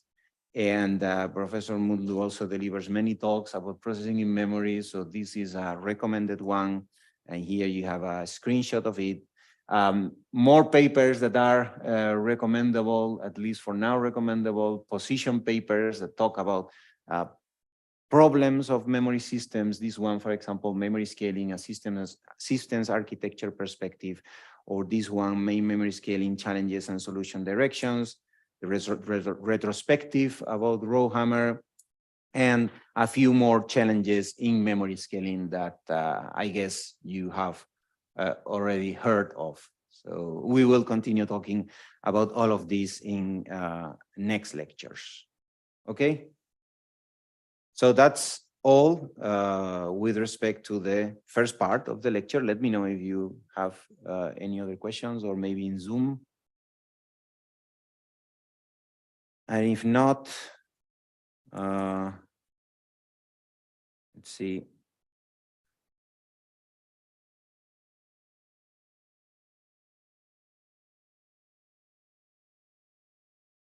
Okay, let's talk about logistics. And yeah, you may have questions. Is it okay in Zoom? Yes. Okay, good. Yeah, because I was sharing the desktop. So yeah, let's talk about course information and logistics. I think you probably know most of these because yeah, that was the idea in the lecture yesterday. Already introduced the course, what are the goals, etc. I indeed presented Professor Mutlu already, so I don't think I have to do it again. And this is the whole list of TAs, teaching assistants, that will help you in this course. The first one in the list is Ataberg, because he deserves it. And then you have a completely random list that it's sorted with no reason. But the two ones in bold font is me and Mohammed, because we are the lead TAs. So we, let's say, take care of supervising many different things. But everyone else is going to be involved and helping in this course. So helping with labs, with homeworks, preparing exams. So yeah, if you want to get rid of us, there are a lot of people you have to go after. Okay, yeah, goals of this course. We have same issue as yesterday, right? Okay. Some goals of this course.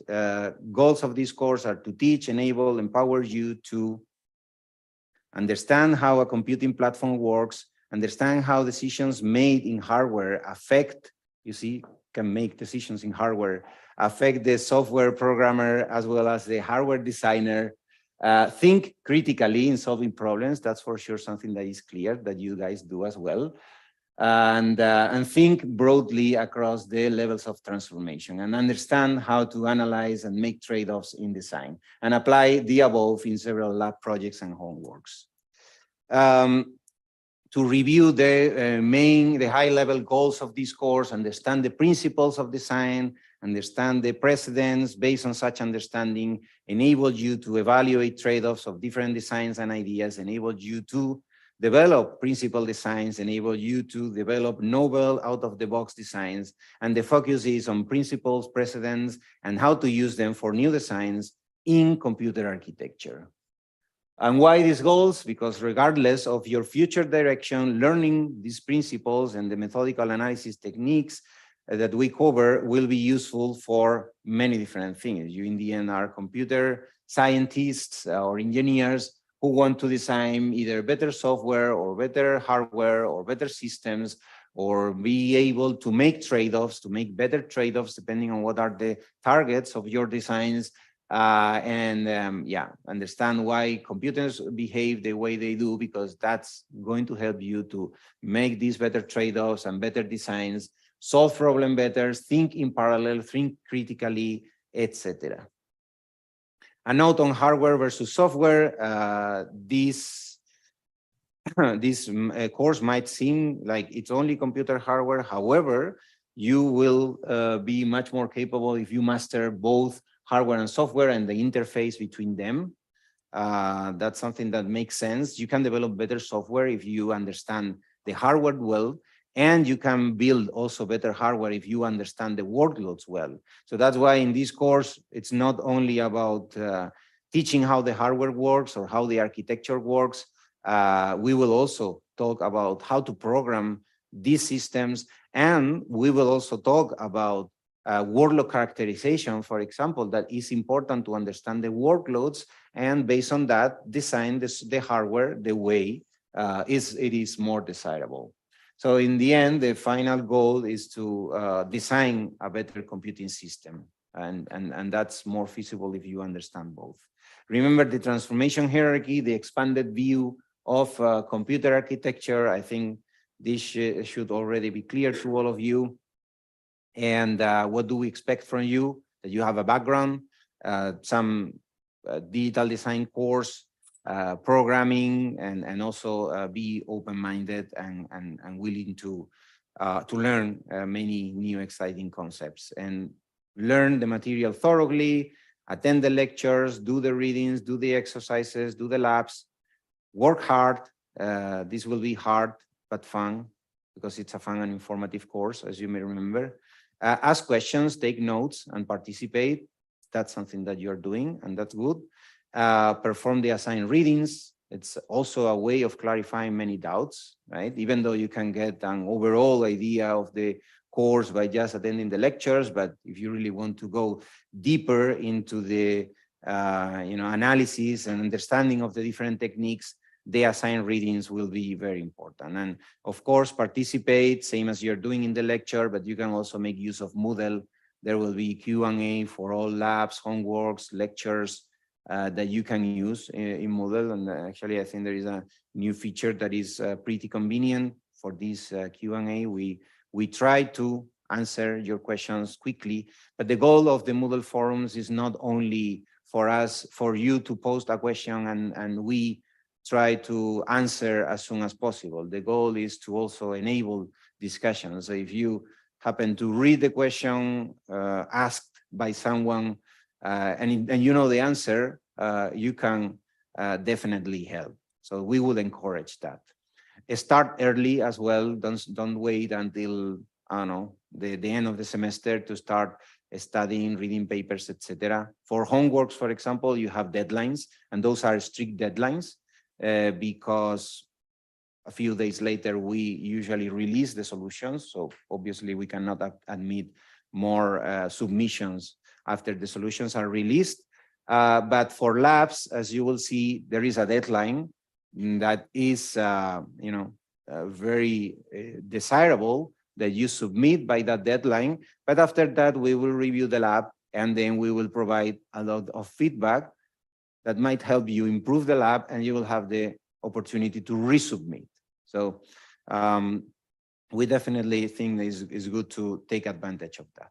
If you want feedback, you can use Moodle, and you can also come to office hours that I think have already been announced. And remember, chance favors the prepared mind. So if you are prepared, you will have more chances to be successful in this course and be successful in your future research or your future work. This was a sentence by Pasteur. So how to prepare and manage your time is very important. There will be many lab and homework assignments. They will take time. Start early and work hard. This will be a heavy course. However, you will learn a lot of fascinating topics and understand how a computing platform works. I hope that you won't get disappointed. And it will hopefully change how you look at and think about the science around you. Yeah, any questions about these goals, etc.? I guess it's more or less clear. Yes. In my last few days reviews, I found you actually put a lot of papers on both slices and also in recommended reading, I feel like it's a lot, like really a lot of papers. Does it mean that we all need to read them? Or You mean in the website, in the reading section, in the paper Yeah. section? yeah, and also in your slides, you Mm. just there's 10, easily 10, 20. So Or I more? don't, yeah, I don't know.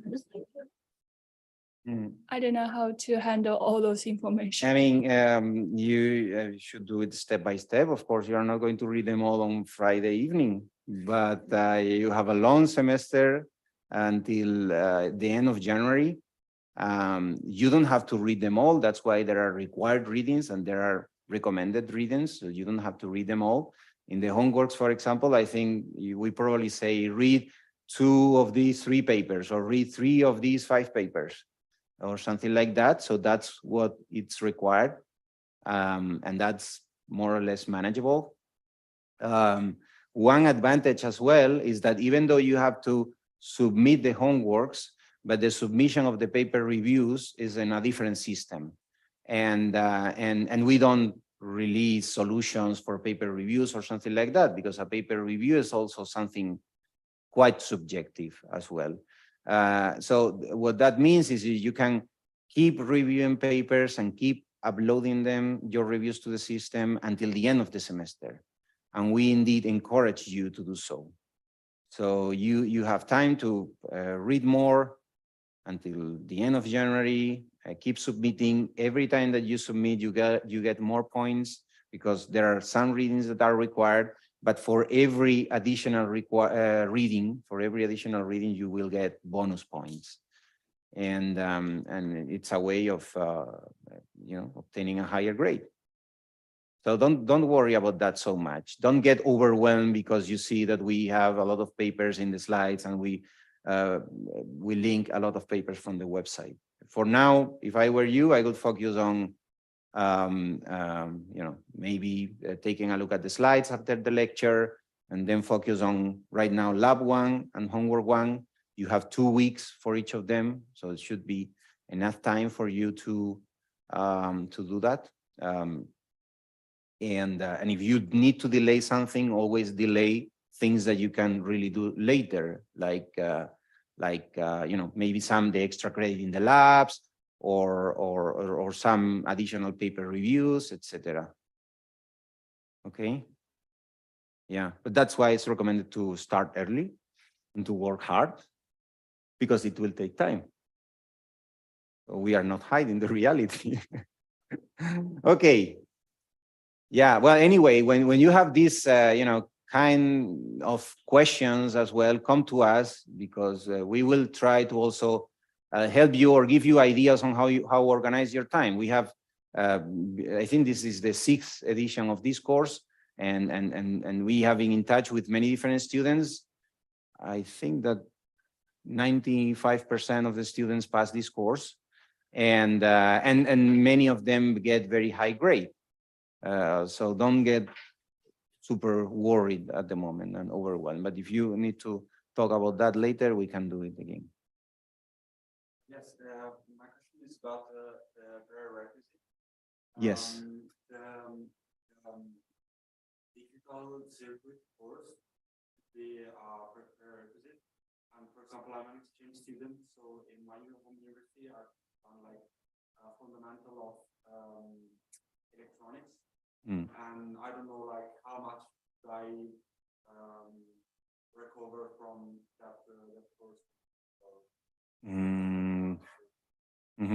Okay, that's a good question. My first recommendation is that you check the website of the digital design course that Professor Mutlu teaches here. I provided you the links yesterday in the presentation from yesterday. You have the links there.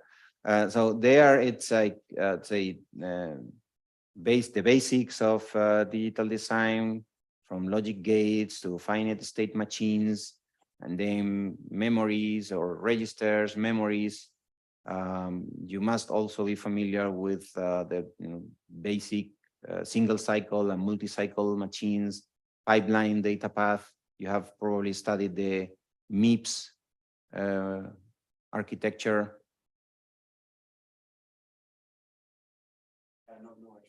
Okay, So then, yeah, then I think it's good that you you check the contents of that course, and depending on the specific questions you have, I could recommend you some lectures that might be more important than others to have the necessary background for this course.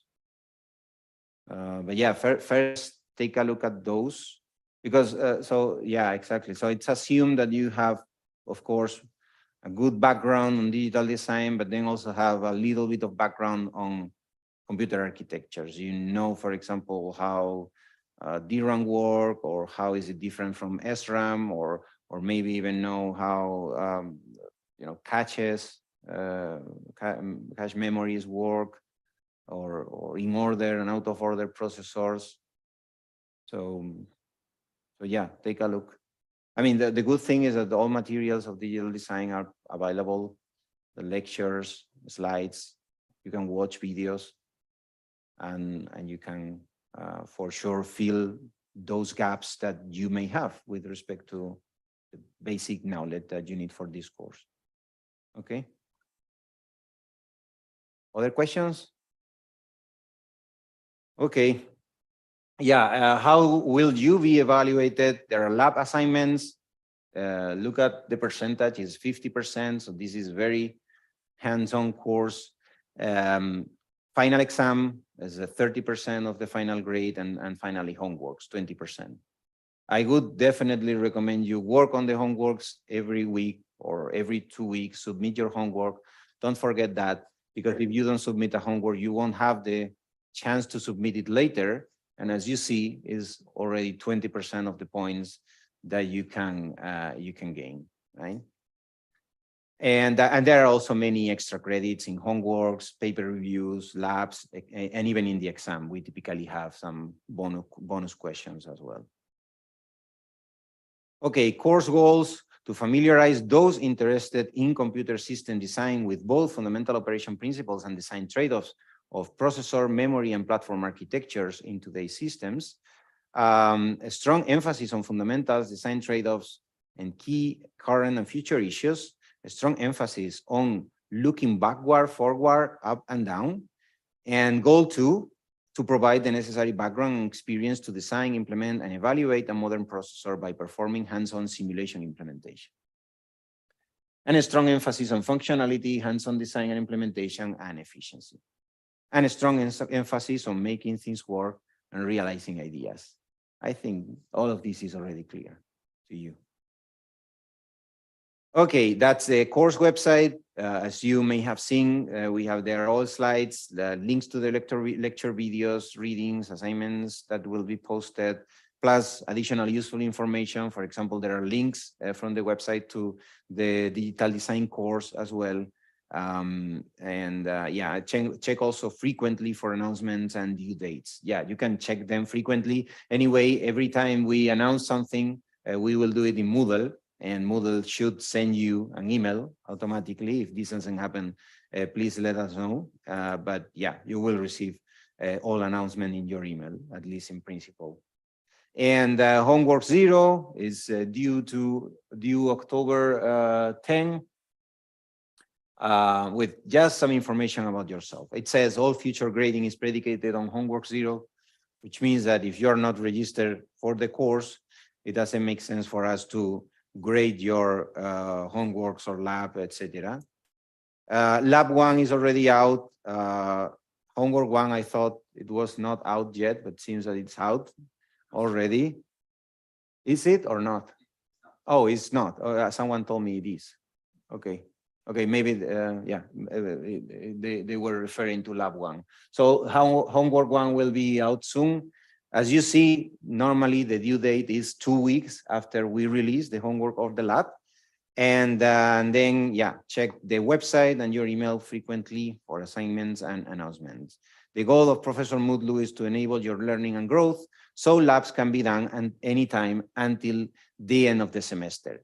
Anytime until the end of the semester, but we strongly recommend you to submit something, whatever you have, the more complete, the better, because this way, submit it because this way you can get early feedback from us, and then you can keep improving your lab in this case. Yeah, and know yourself and plan accordingly. So that's important, right? Don't get overwhelmed. So this due is not a hard deadline, but for review, for your reviews of the early submission, something like that. The only hard deadline that we have is for the homeworks.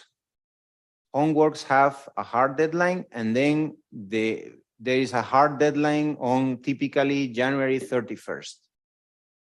Those are the only deadlines, and the date of the exam as well. That's also hard because you have to do it with the rest of the class. Okay? Okay. You're welcome. Okay, yeah, remember your required reading by Richard Hamming, his speech, you and your research. Remember as well that it's a lot about mindset. Don't complain for free. Just know yourself, know your weaknesses and strengths, because that's a way of improving yourself and making your, or converting or turning your defects into assets. Work on important problems, as you will do in this course, and get emotionally involved. Don't say that you were not lucky, because that won't be the reason why you will fail if you fail this course, right? It's all about yeah, hard work and becoming emotionally involved as well, which means becoming excited about learning about what you're doing in this course. And this way you will become great computer architects. I think I recommended this talk yesterday, suggested talk on mindset and research, especially if you are applying to grad school and are interested in doing research in the future. And if you want to keep learning about the group, you can check this presentation as well, same as the group website and any of our works, talks, papers, etc. So I guess that's all in these slides. We have still like 8 more minutes for potential questions that you may have.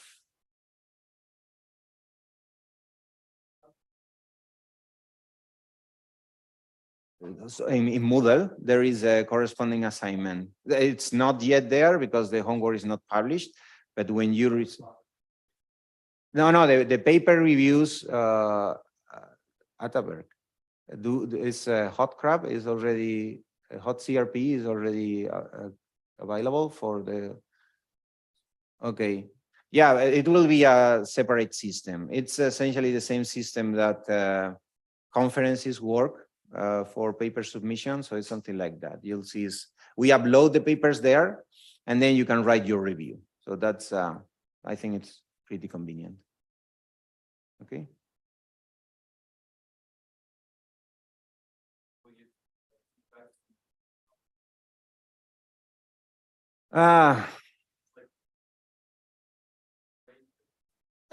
Yeah, we grade them. I mean, providing a specific feedback about each review.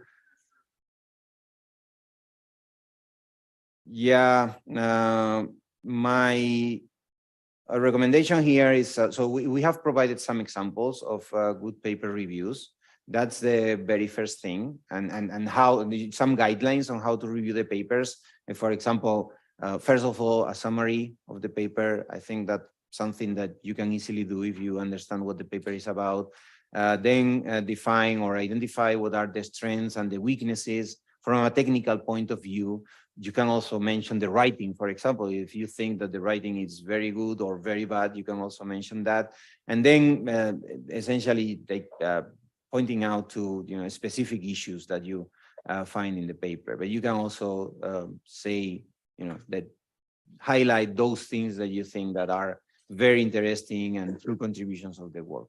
So my recommendation is that you check the guidelines, check the example reviews we have provided, and then if you are in doubt or you feel more comfortable, if we take a look at yours, you can come to any of us and ask and tell us, can you please take a look and give me maybe some ideas on how to improve these. But that's, I think it's reviews are also quite personal as well, quite subjective. So we are not going to really, I mean, and you may also have your own style, right? So we don't really grade that. It's not like, oh, I don't like how this guy writes the reviews because I would write them in a different way. But of course, it's a paper. If a paper has a, I don't know, like big strength because it's making an amazing contribution and you find it as a weakness, then we may say, okay, maybe he didn't understand the work completely. But yeah, anyway, when in doubt, come to us and maybe we can take a look and give you some advice. Anything else?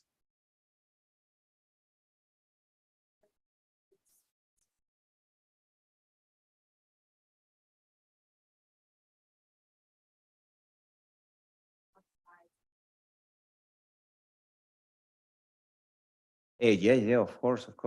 It's how you improve your grade. I don't even think that we give you the grade from the beginning. Yeah, we give some feedback. We will likely identify maybe some issues and tell you, okay, this fails, fix it or try to fix it. But the final grade you will get at the very end. Okay.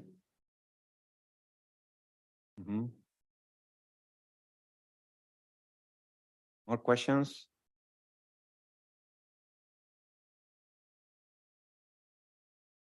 Okay, well, you can also send us an email if you have any question over the weekend, or if not, you can continue asking next week. Okay? Okay. Thank you very much, everyone. Have a nice weekend.